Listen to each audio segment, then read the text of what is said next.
High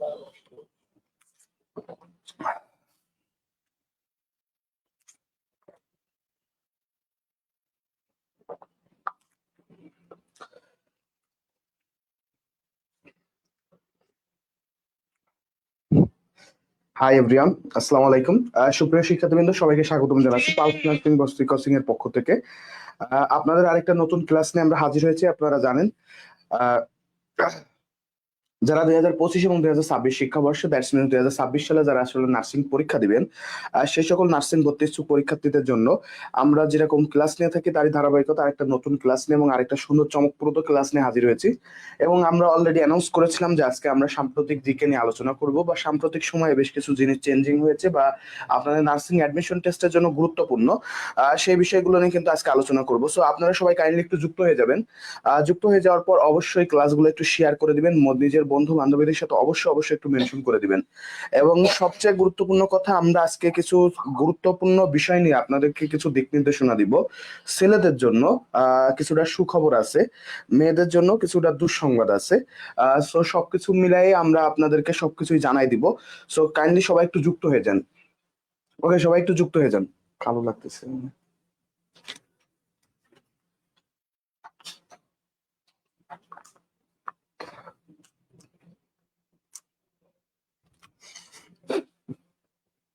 okay, thank you.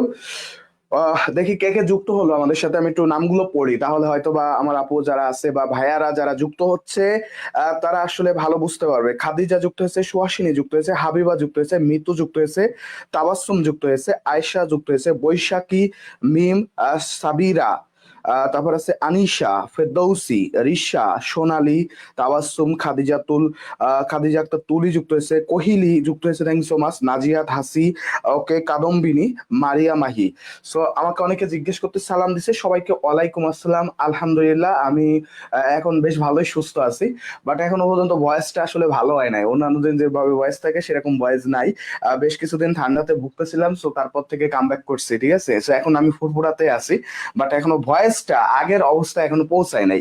কিন্তু আপনারা জানেন যে আপনাদের পরীক্ষার একটা পসিবিলিটি ডেট সেটা কিন্তু নির্ধারিত হয়ে গেছে। সেটা কি কত তারিখে? 23 জানুয়ারি। এরকম একটা কথা হয়তো আপনাদের কানেও পৌঁছাইছে, তাই না? আমার কানেও পৌঁছাইছে। সো আপনারা আমাকে অনেকেই নক দিছে যে ভাইয়া অ্যাকশন এখন আসলে কিভাবে পড়বো, এখন আসলে কি করব, এই তো সামনে পরীক্ষা, কি করা যায়, আমরা কি আন্দোলন করব না কি কি করব? আসলে বাংলাদেশটা এখন আন্দোলনের দেশ হয়ে গিয়েছে। সো দ্যাটস ওয়াই অনেকে ভাবতেছে যে কি করা যায়।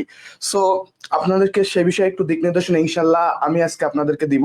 এবং সেই সাথে সাথে আপনাদের 23 তারিখের পরীক্ষা যদি হয় সেক্ষেত্রে আপনি কি করবেন এবং হওয়ার পসিবিলিটি আসলে কতটুকু আছে, এই প্রত্যেকটা বিষয় নিয়ে ইনশাল্লাহ কথা বলবো, ঠিক আছে। তো আপনাদের সামনে কিছু এক্সক্লুসিভ তথ্য দিব যেটা শুধুমাত্র পালস নার্সিং ভর্তি কোচিং এ আপনাদেরকে দিতে পারে। আর কেউ এইসব কথা আপনাদেরকে কেউ বলতে পারবে না, এটা আমি আপনাদেরকে গ্যারান্টি দিয়ে বলতে পারি, কারণ একমাত্র আমরাই আপনাদেরকে এই বিষয়গুলো একটু জানাইতে পারবো। এছাড়া আর কেউ আশা করি যে জানাইতে পারবে না। এখন আসেন আমরা একটু কথা বলি, সেটা হচ্ছে 23 জানুয়ারি, অর্থাৎ আমাদের 23 জানুয়ারি যে পরীক্ষা হওয়ার একটা পসিবিলিটি আছে। আমাকে অনেকে জানাচ্ছে ভাইয়া এই দিন তো ঢাকায় জাহাঙ্গীরনগর বিশ্ববিদ্যালয়ের পরীক্ষার একটা তারিখ নির্ধারিত হয়েছে, তাই না? এরকম একটা খবর কিন্তু আছে যে এই দিন কিন্তু জাহাঙ্গীরনগর বিশ্ববিদ্যালয়ে কোনো একটা ইউনিটের কিন্তু পরীক্ষা হবে। তো দেখো, বিগত বছরগুলোতে যে রেকর্ড আছে, বিএনএমসি আমাদের যে নার্সিং এর যে পরীক্ষাটা নিয়ন্ত্রণ করে সেটা কে করে? BNMC, Bangladesh nursing and midwifery council, এরা নিয়ন্ত্রণ করে। একটা সময় আমরা যেমন পরীক্ষা দিয়েছিলাম ডিজিএনএম নিয়ন্ত্রণ করতো, বাট বর্তমানে বিএনএমসি নিয়ন্ত্রণ করে। সো বিএনএমসির এমন রেকর্ড আছে যে রেকর্ড বলে যে আপনার বিশ্ববিদ্যালয়ের পরীক্ষা যেদিন ছিল সেদিনও নার্সিং পরীক্ষা হয়েছে, এরকম রেকর্ডও কিন্তু আছে। কেন আছে সেটা আমরা বিভিন্ন সময় দেখেছি যে এইরকম রেকর্ডও কিন্তু আমরা দেখতে পেয়েছি। সো যা হোক, এই জন্য 23 জানুয়ারি যেহেতু কিছু কথাবার্তা উঠেছে, কানাঘুষো চলেছে, সো এই দিন আমরা যদি ধরে নিই যে এই দিন আছে নার্সিং পরীক্ষা হবে, এটা আমাদের জন্য ভুল কিছু না।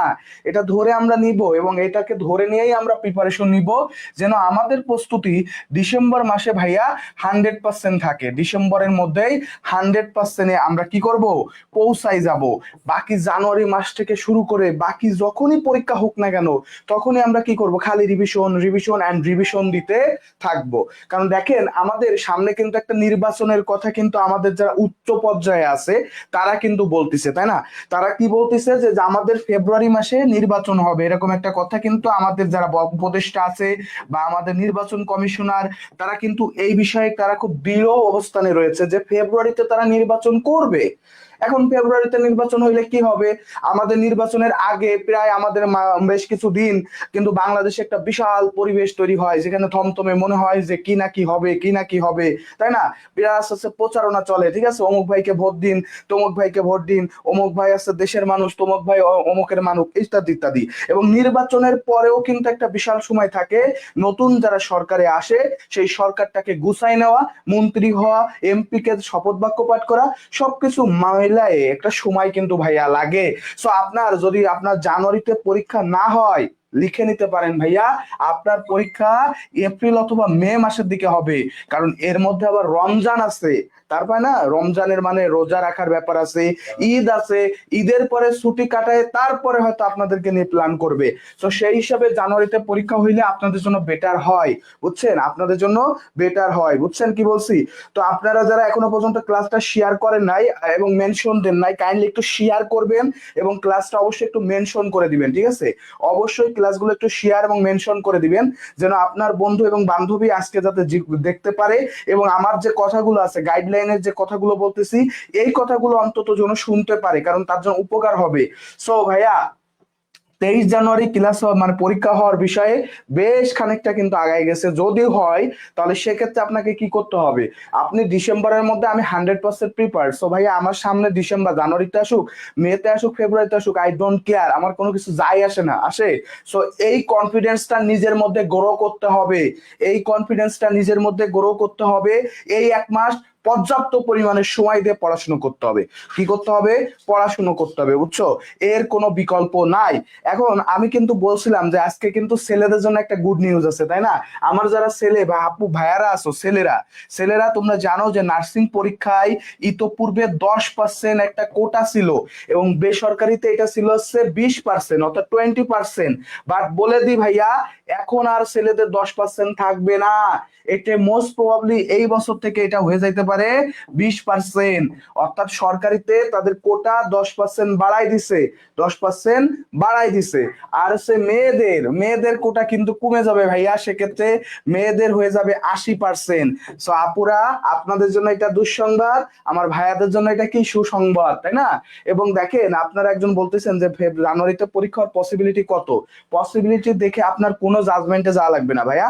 আপনি যদি প্রস্তুত থাকেন, আপনি যদি ডিসেম্বরের মধ্যে প্রস্তুত, এটা যদি বলতে পারেন, বুকে হাত রেখে বলতে পারেন যে I am confidence, I am ready for the exam, বা একটা যুদ্ধ, একটা ওয়ার, এক্সাম কি একটা যুদ্ধ, একটা ওয়ার, এই যুদ্ধের জন্য আপনি প্রস্তুত, ভাই আপনার পরীক্ষা জানুয়ারিতে হোক, আপনার পরীক্ষা ফেব্রুয়ারিতে হোক, আপনার পরীক্ষা এপ্রিল মে জুন, যেখানে হোক, কোনো সমস্যা আছে? কোনো সমস্যা নাই, কারণ আপনি প্রস্তুত। দেখেন, আমাদের যারা মেডিকেলে পরীক্ষা দিবে এই বছর, মেডিকেলে যারা পরীক্ষা দিবে, দেখেন তাদের পরীক্ষা কবে বলেন তো? এই যে 12 তারিখ সামনে আসতেছে, তাই না, ডিসেম্বরের 12 তারিখ। তারা তো এলিয়েন না, এর মধ্যে তারা সিলেবাস শেষ করে তারা কিন্তু পরীক্ষায় বসতেছে। তো আপনিও কিন্তু এলিয়েন না, মেডিকেল যে পরীক্ষা দিবে সেও কিন্তু এলিয়েন না, এলিয়েন এলিয়েন কেউ না। সে যদি পারে, আপনি কেন পারবেন না? তো আপনাদের কিন্তু সবারই জানেন, আমি একটু বলে রাখি ভাইয়া, এই করোনা প্যান্ডেমিকের পর থেকে আমাদের সবারই কিন্তু বয়সে একটা গ্যাপ পড়ে গেছে, তাই না? আপনাদের এই পরীক্ষাটা, আমরা যখন পরীক্ষা দিতাম নার্সিং পরীক্ষা হয়তো ডিসেম্বর মাসে, কবে হয়তো? ডিসেম্বর মাসে।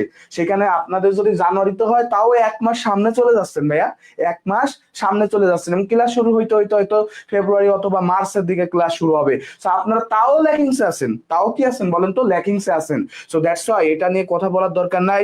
আপনারা চেষ্টা করবেন কি ভাইয়া, আপনারা চেষ্টা করবেন ডিসেম্বরের মধ্যে পড়াশোনাটাকে 100% করা। ওকে, সো চলেন আজকে আমরা একটা গুরুত্বপূর্ণ ক্লাস নিয়ে যেহেতু হাজির হয়েছে, আমরা কিছু কোশ্চেন সলভ করে ফেলি এবং সেই সাথে সাথে কিভাবে আসলে পড়াশোনাটা করতে হবে এই বিষয়ে একটা গাইডলাইন দিয়ে ফেলি। দেখেন, ফার্স্ট অফ অল আজকে একটা গুরুত্বপূর্ণ কোশ্চেন নিয়ে আসছি, বাংলাদেশের নদী বন্দরের সংখ্যা কয়টি? এই কোশ্চেনটা রিসেন্ট টাইমে খুব আসতেছে, বুঝছেন, বেশ কয়েক জায়গাতে দেখলাম এই কোশ্চেনটা দিচ্ছে। এবং বাংলাদেশের নার্সিং এর ইতিহাসেও এই নদী বন্দর থেকে কোশ্চেন আসার একটা রেকর্ড আছে। সো যেহেতু রেকর্ড একটা আমরা পেয়ে গিয়েছি এবং এটা দিয়ে আসবে ভাইয়া, সো আমরা এটা একটু জেনে নিব, এটা আপডেট হয়েছে ভাইয়া। সো এটা আমরা একটু জেনে নিব। বলেন তো কয়টি হবে? 52টি, 53টি, 54টি, 55টি। ওকে, সো যারা এখনো পর্যন্ত ক্লাসটা শেয়ার করেন নাই, অবশ্যই ক্লাসটা একটু শেয়ার করে দিবেন। এবং যারা এখনো পর্যন্ত মেনশন করেন নাই ভাইয়া, ক্লাসটা অবশ্যই একটু মেনশন করে দিবেন। ওকে, সো আমাদের স্টুডেন্ট সংখ্যা প্রায় 150 ক্রস করেছে। আপনারা যদি সহযোগিতা করেন, আমাদের এই সংখ্যা ইনশাল্লাহ 200 ক্রস করবে। আপনারা সহযোগিতা করবেন কিনা বলেন? ইনশাল্লাহ সহযোগিতা করবেন কিনা বলেন? ঠিক আছে ভাইয়া, একটু বলেন, সবাই একটু সহযোগিতা করবেন। ঠিক আছে। সামিরা মেহেজাবিন সুইটি বলছে 55টি, সামিরা মেহেজাবিন সুইটি ডি, ফেরদাউস আলম তৃষা বলছে সি 54টি, কিশোরী বলছে 54টি, শিপা আক্তার ডি, কোহিলিকা আক্তার তমা, মাহমুদা তাবাসসুম, সুমাইয়া, শর্মি, রফিকুর, জান্নাতুলি, তারপরে বলছে কি লামিয়া বলছে, আনিশা বৈদ্য বলছে, রনি বলছে, রোহানা বলছে, হাসি বলছে, খাদিজা, মাহবুবা, মুক্তি, অনেকেই কিন্তু কমেন্ট করতেছে। থ্যাংক ইউ সো মাচ ভাইয়া। আমি সবার কমেন্ট অ্যাকচুয়ালি পড়তে কিন্তু পারবো কিন্তু না, তাই না? রাহা পারছে, তারপর চাঁদনি, মিম, রিমি, মিতু। ওকে, সো অনেকে কিন্তু সুন্দর সুন্দর উত্তর দিছে ভাইয়া। সবাই এই দুইটার মধ্যে একটা কনফিউশনে বেঁধে গেছেন, তাই না? এই দুইটার মধ্যে একটা কনফিউশন বেঁধে গিয়েছেন। আজকে সব থেকে হট হট টপিক এবং সব থেকে রিসেন্ট জিনিস বলবো, একটু মনে রাখেন। বাংলাদেশের বর্তমানে যদি জিজ্ঞেস করা হয়, বর্তমানে, এই যে বর্তমান শব্দটা যদি আসে, তাহলে বর্তমানে নদী বন্দরের সংখ্যা কয়টি জানেন? এই নদী বন্দরের সংখ্যা হচ্ছে ভাইয়া 55টি। কয়টি? 55টি। যদি বলা হয় সর্বশেষ কোনটি, সবচেয়ে সুন্দর একটা উত্তর দিয়ে দিবেন। সর্বশেষ হচ্ছে হাতিয়া। সর্বশেষ কে? হাতিয়া, নোয়াখালী। হাতিয়া, নোয়াখালী। এই নোয়াখালীর হাতিয়া, ওই যে হান্নান মাসুদের নাম আপনারা নিশ্চয়ই শুনেছেন, এনসিপির, সেই হাতিয়া, নোয়াখালী, বুঝছো, উনার এলাকার হাতিয়া। এবং এরপরে যদি জিজ্ঞেস করা হয় সবচাইতে প্রথম কে, তাইলে সর্বশেষ হচ্ছে হাতিয়া, নোয়াখালী। সর্বপ্রথম যদি জিজ্ঞেস করা হয়, সেটা হবে নারায়ণগঞ্জ। কি হবে ভাইয়া? নারায়ণগঞ্জ। মনে থাকবে, নারায়ণগঞ্জ। এবং যদি জিজ্ঞেস করা হয় এই নারায়ণগঞ্জের ক্ষেত্রে আরেকটা কথা ভাই আসতে পারে, সেটা হচ্ছে এই নারায়ণগঞ্জ হচ্ছে সর্ববৃহৎ। এই নারায়ণগঞ্জ কি জানেন? এটা হচ্ছে সর্ববৃহৎ। তাহলে ভাই আর কখনো ভুল হবে? এই 55 নিয়ে কি আর কোনো কনফিউশন ইনশাল্লাহ আর কোনোদিন বাঁধবে? আমাদের কিন্তু আর বাঁধানো যাবে না, মনে থাকবে। তাহলে কি বলছি? বাংলাদেশের নদী বন্দর এখন কয়টি? এখন কিন্তু নট 54, এটা 54 না, এখন 54 না। আগে সন্দ্বীপ ছিল, বাট এখন হাতিয়াও কিন্তু হয়ে গিয়েছে। সো হাতিয়া যেহেতু হয়ে গিয়েছে, তাহলে এখন কয়টি? 55টি। কয়টি? 55টি। আর সর্বশেষকে হাতিয়া, নোয়াখালী। সর্বপ্রথমকে নারায়ণগঞ্জ। কোথায় অবস্থিত? সবচেয়ে সর্ববৃহৎ যদি জিজ্ঞেস করা হয় কি বলবেন? নারায়ণগঞ্জ বলবেন। ভাইয়া মনে থাকবে কিনা? ইনশাল্লাহ পারবো কিনা বলেন তো, কে কে জানেন? ওকে, সো একটু বলেন তো ভাইয়া, কে কে জানেন একটু কমেন্ট করে জানাই দেন। তাহলে কি বলছি? ওকে, যে যে পারবেন ভাই একটু কমেন্ট করে জানাই দেন, দেখি কে কে পারেন ভাই, একটু কমেন্ট করেন, দ্রুত কমেন্ট করেন। বাংলাদেশের নদী বন্দর আছে কয়টি? সেটা কি হবে? 55টি। ইনশাল্লাহ কনফিডেন্স আছে তো? কনফিডেন্স আছে তো ভাইয়া? সাথে সাথে পড়ে ফেলতে হবে, মুখস্থ করে ফেলতে হবে, কোনো ভেজাল রাখা যাবে না। সহজ কথাই, কোনো ভেজাল রাখা যাবে না, বুঝছেন? চলেন পরের কোশ্চেনটা তাহলে ভাইয়া সলভ করে ফেলি আমরা। পরের যে কোশ্চেনটা আছে দেখেন, এটা খুবই গুরুত্বপূর্ণ। এই 2 3 4 5 দিন আগে এই কোশ্চেনটা আসছে। বাংলাদেশ কোনো কিছুতে ফার্স্ট সেকেন্ড হইতে পারে না। বাংলাদেশ ফার্স্ট সেকেন্ড হয়ে গেছে কোনটায়? বিশ্বের জনবহুল শহরে। বিশ্বের জনবহুল শহরে ঢাকার অবস্থান কততম? বিশ্বের জনবহুল যে শহর আছে, সেখানে ঢাকার অবস্থান কততম? আপনারা জানেন যে রিসেন্টলি যে ভূমিকম্প হয়েছিল একটা, তাই না? আমরা সবাই খুব আতঙ্ক। ভূমিকম্প, এই ভূমিকম্প হওয়ার পর আমরা কিন্তু সবাই একটু টনক নড়েছে যে ঢাকা শহরে আমরা যে বসবাস করি, একটা ছোটখাটো ভূমিকম্প হইলে তো কিন্তু 2 কোটির মতো, অলমোস্ট 1 কোটি মানুষ মারা যাবে। 1 কোটি মানুষ মারা যাবে, এত খারাপ অবস্থা আমাদের এখানে। এত ঘিঞ্জি পরিমাণ অবস্থা ভাই আমাদের এখন এইখানে, বুঝছেন? সো দ্যাটস ওয়াই আপনাদেরকে বললাম যে কতটা খারাপ অবস্থা। তারপরে কি আসছে? জনবহুল শহরে ঢাকার অবস্থান। ইদানিং পর্যন্ত বাংলাদেশ কোথায় ছিল? আমরা ফার্স্ট সেকেন্ড হয়ে গেছি। কত সুন্দর না? ওই যে একটা কথা আছে, কি কথা জানেন? যে বাবা আমি কিন্তু A+ পেয়েছি। কিসে A+ পেয়েছো বাবা? তুমি পরীক্ষাতে তো A+ পাওনি বাবা। আমি তো ব্লাড গ্রুপ, আমার ব্লাড গ্রুপ, রক্তের গ্রুপ হচ্ছে A+, আমার রক্তের গ্রুপ A+। কিন্তু সে তো সারা জীবন পরীক্ষার খাতায়, বাপ তো বলছিল পরীক্ষার খাতায় A+ পাইতে, পরীক্ষায় A+ পাইতে, কিন্তু সে সেখানে কি পাইছে? A+। কি পাইছে? A+। তো বাবা তুমি A+ পরীক্ষার খাতায় পাও, আর রক্তের গ্রুপে কি পাও? A+ পাও। তাহলে হবে? হবে না। বুঝছো কি বলছি? তাহলে এটা উত্তর কি হবে? এই তো সবাই মোটামুটি বলছে। মিতুল, আরজিতা, আমি কয়েকজনের নাম বলছি, হাবিবা, সুমিয়া, তারপর আছে মুক্তি, মাহমুদা আছে, তারপর কি আছে দেখি, শান্তা আছে, চাঁদনি আছে, মি আহমেদ আছে, সাদিকা আছে, thank you so much, Subarna আছে, Sadia Afrin, thank you so much ভাইয়া। এটা সঠিক উত্তর, সবাই মোটামুটি পারছো। যেহেতু এটা সারা দেশে লেখালেখি হয়েছে, এটা সঠিক উত্তর হবে কিন্তু দ্বিতীয়। দ্বিতীয়, প্রথম কে? জাকার্তা। কে হবে? জাকার্তা। কোথায় এটা? ইন্দোনেশিয়া। কোথায় এটা? ইন্দোনেশিয়া, বুঝছো? আর তৃতীয় যদি বলা হয়, তৃতীয় কে হবে? আগে ছিল 3 নম্বরে আমার বা ঢাকা, এখন আসলে গেছে টোকিও। জাপানকে হারাই দিছি, জাপানকে হারাই দিছি, এটা চারটেখানি কথা। জাপানকে হারানো চারটেখানি কথা আমাদের। এই জাপানকে আমরা হারাই দিছি। আমাদের ঢাকা শহর, আমাদের ঢাকা শহর কত? দ্বিতীয়। কোনো কিছুতে পারি আর না পারি, এটাতে আমরা কিন্তু দ্বিতীয় হয়ে গিয়েছি। তাহলে মনে থাকবে তো ভাইয়া? এটা মনে রাখা লাগবে। এটা এখন সবচাইতে recent hot topic. Hot topic বলে দিলাম, এটা খুবই হট টপিক ভাইয়া। এটা রিসেন্টলি খুবই হট টপিক। চলো পরের কোশ্চেনটা দেখি। বাংলাদেশের সাথে কয়টি দেশের বন্দি বিনিময় চুক্তি রয়েছে? তোমরা জানো শেখ হাসিনার যখন আসলে যে ফাঁসির হুকুম হয়েছে, বা আমাদের অন্যান্য যারা ছিল তাদের সবারই কিন্তু অনেকের ফাঁসির হুকুম হয়েছে, হয়েছে না ভাইয়া? অনেকের কিন্তু ফাঁসির হুকুম হয়েছে। এই ফাঁসির হুকুমকারী সবাই কোথায় রয়েছে? ভারতে রয়েছে। কোথায় রয়েছে? ভারত। তো বন্দি বিনিময় চুক্তিটা আসলে কি? বন্দি বিনিময় চুক্তিটা হচ্ছে কি, একটু বলে দি ভাইয়া। বন্দি বিনিময় চুক্তিটা হচ্ছে সেইটা যেখানে আছে এক দেশের বন্দি আরেক দেশে থাকলে চুক্তির ফলে ওই দেশটাকে এই দেশে নিয়ে আসা যায়, সেটা হচ্ছে কি? বন্দি বিনিময় চুক্তি। বাংলাদেশের সাথে কয়টি দেশের বন্দি বিনিময় চুক্তি রয়েছে? দেখি ভাইয়া কে কে বলতে পারো। কোশ্চেনটা দেখে একটু মাথা ঘুরাই যাইতে পারে, কারণ কি কোশ্চেনটা হচ্ছে একটু কঠিন। কোশ্চেনটা কি বলতো, একটু কঠিন। সো দেখে মনে হতে পারে সারা জীবনে তো পড়ি নাই, এই বন্দি বিনিময় চুক্তি আবার কোন জায়গা থেকে আসলো?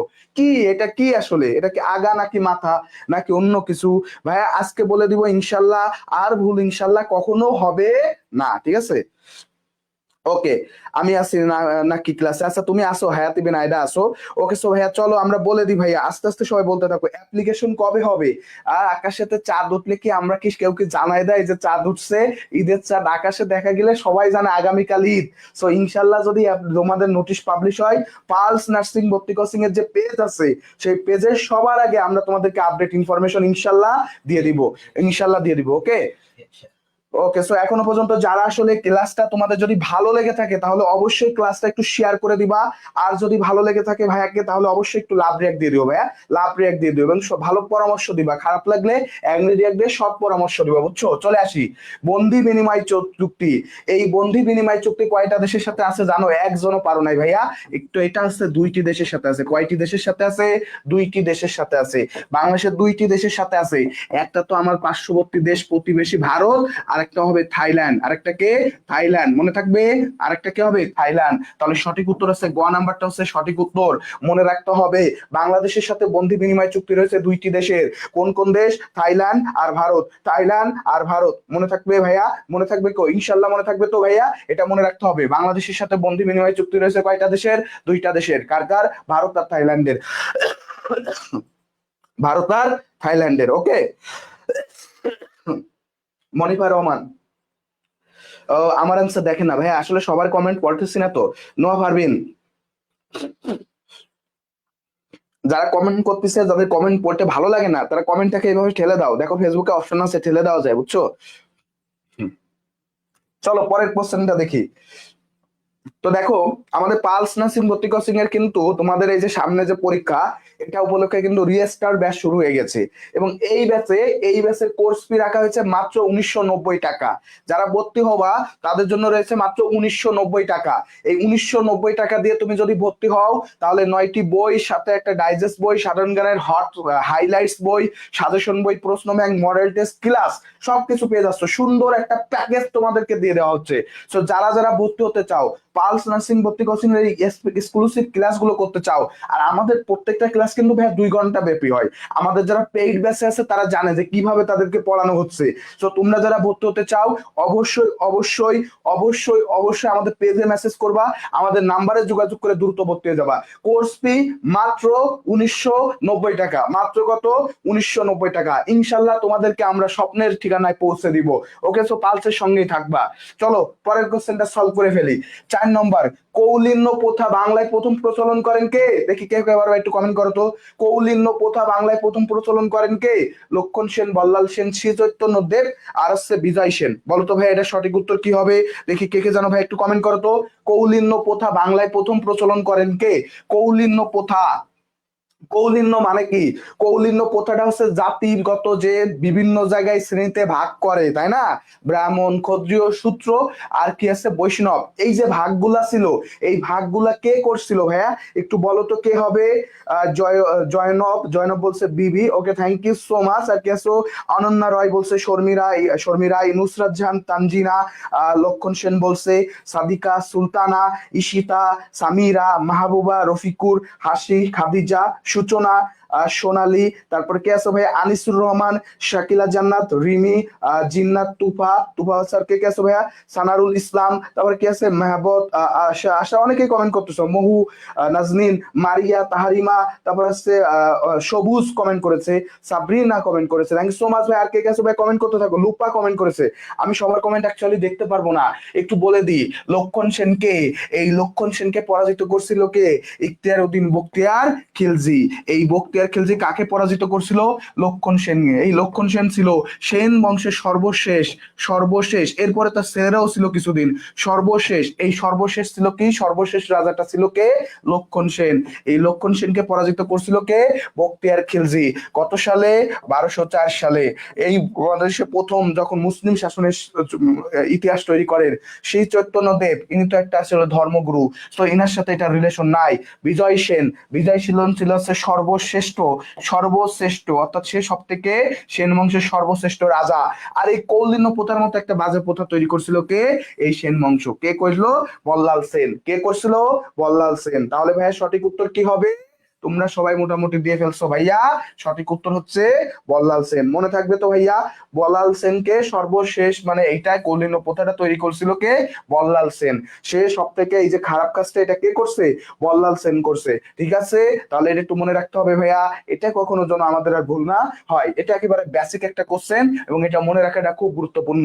সেন বংশকে পরাজিত করছিল কে? ইখতিয়ার উদ্দিন বখতিয়ার খিলজি। কত সালে? 1204 সালে। কত সালে? 1204 সালে। কথায় কথায় গানের শব্দে শব্দে বারবার পড়তে দেখবা মাথার মধ্যে এমনি চলে আসছে। চলো পরের কোশ্চেনটা দেখে ফেলি। বাংলাদেশের জাতীয় নারী ফুটবল দলের অধিনায়ককে? খেলাধুলা থেকে ভাইয়া কনফার্ম এক মার্ক থাকবে। সেটা ক্রিকেট থেকে হতে পারে, সেটা ফুটবল থেকে হতে পারে। ঠিক আছে, এটা কিন্তু খুব রিসেন্ট টাইমে একটা চাকরির পরীক্ষা বিভিন্ন জায়গায় দেখলাম এই কোশ্চেনটা আসছে, বুঝছো? এই রিসেন্টলি ঢাকা ইউনিভার্সিটির যে পরীক্ষা হয়েছে না, খবর পাইছো তো? রিসেন্টলি ঢাকা ইউনিভার্সিটি সার্কুলার যে ইউনিট আছে সেখানে পরীক্ষা হয়েছে, সেখানে এটা দিছে বাংলাদেশের জাতীয় নারী ফুটবল দলের অধিনায়ককে। নারী ফুটবল দলের অধিনায়ককে নিগার সুলতানা জ্যোতি, সাবিনা খাতুন, ঋতুপর্ণা চাকমা, আফাইদা খন্দকার প্রাপ্তি। বলো এটার উত্তর কি হবে? 1205 ঘ বলছো। 5 ঘ আর কে কে আছো ভাই কমেন্ট করতে থাকো। বি, সামিরা মেহজাবিন। ওকে, সো আজকে মনে হচ্ছে যে প্রশ্নগুলো একটু কনফিউজিং আমার আপুদের কাছে, বিশেষ করে আপু এবং ভাইয়াদের কাছে প্রশ্নগুলো একটু দেখে মনে হচ্ছে কনফিউজিং। একটু বলে ফেলো দেখি কে কে পারো ভাই কমেন্ট করো। ওকে, একটু দ্রুত কমেন্ট করো। ওকে, সো সবাই মোটামুটি কমেন্ট করতেছো। ওকে, সো সবাই একটু দ্রুত কমেন্ট করো, ঠিক আছে? একটু দ্রুত কমেন্ট করো। ওকে, যারা এখনো পর্যন্ত শেয়ার করো নাই তারা অবশ্যই ক্লাসটা একটু শেয়ার করে দাও, এবং যারা এখনো মেনশন করো নাই তারা অবশ্যই একটু দ্রুত মেনশন করে দাও। এবং সবাইকে অবশ্যই বলবো যে তোমরা যারা এখনো শেয়ার এবং মেনশন করো নাই তারা অবশ্যই ক্লাসটা একটু শেয়ার এবং মেনশন করে দাও। যারা ক্লাসটা শেয়ার করো নাই, মেনশন করো নাই, তারা ক্লাসটা অবশ্যই একটু শেয়ার এবং মেনশন করে দিবা। এবং ক্লাসটা যদি ভালো লেগে থাকে তাহলে অবশ্যই লাভ রিয়াক্টদের পাশে থাকবা। ভালোবাসা দিলে ভালোবাসা বাড়ে। এবং পালসের যে পেজ আছে আমাদের, সেই পেজ অবশ্যই তোমরা ফলো করবা, ঠিক আছে ভাইয়া? অবশ্যই ফলো করবা, ঠিক আছে? ওকে, দেখো নিগার সুলতানা জ্যোতি আছে ক্রিকেটের অধিনায়ক, ঠিক আছে? ইনি আছে আমাদের ইনি কিন্তু আমাদের কি না বলতো? ইনি আমাদের ফুটবলের সাথে রিলেটেড কোনো ব্যক্তি না। এরপর আসো সাবিনা খাতুন। তোমরা বলছো সাবিনা খাতুন দীর্ঘদিন তিনি জাতীয় দলের অধিনায়ক ছিলেন, বাট বর্তমানে তিনি কিন্তু না। 2024 সালের পরে লাস্টের দিকে 11 বছর তিনি অধিনায়ক ছিলেন। কত বছর? 11 বছর তিনি ক্যাপ্টেন ছিলেন। এরপর তিনি ছেড়ে দেওয়ার পর অধিনায়ক হয়েছেন কে? আফাইদা খন্দকার প্রান্তি। প্রান্তি আফাইদা খন্দকার প্রান্তি হচ্ছে বর্তমান ক্যাপ্টেন। তাহলে সঠিক উত্তরটা কি হবে ভাইয়া? এই আফাইদা খন্দকার প্রান্তি ইনি হবে। ঋতুপর্ণা চাকমা বাংলাদেশের অত্যন্ত জনপ্রিয়, অত্যন্ত ভালো মানের একজন ফুটবলার, বাট তিনি কিন্তু ক্যাপ্টেন না। ক্যাপ্টেনকে আফাইদা খন্দকার প্রান্তি। আফাইদা খন্দকার কি হবে? প্রান্তি। মনে থাকবে ভাইয়া? দেখছো কতটা কনফিউজিং জিনিস নিয়ে আজকে হাজির হয়েছি। তাহলে উত্তরটা কি হয়ে যাবে? আফাইদা খন্দকার প্রান্তি। ওকে, মনে থাকবে? আফাইদা খন্দকার প্রান্তি। চলো পরে যাই।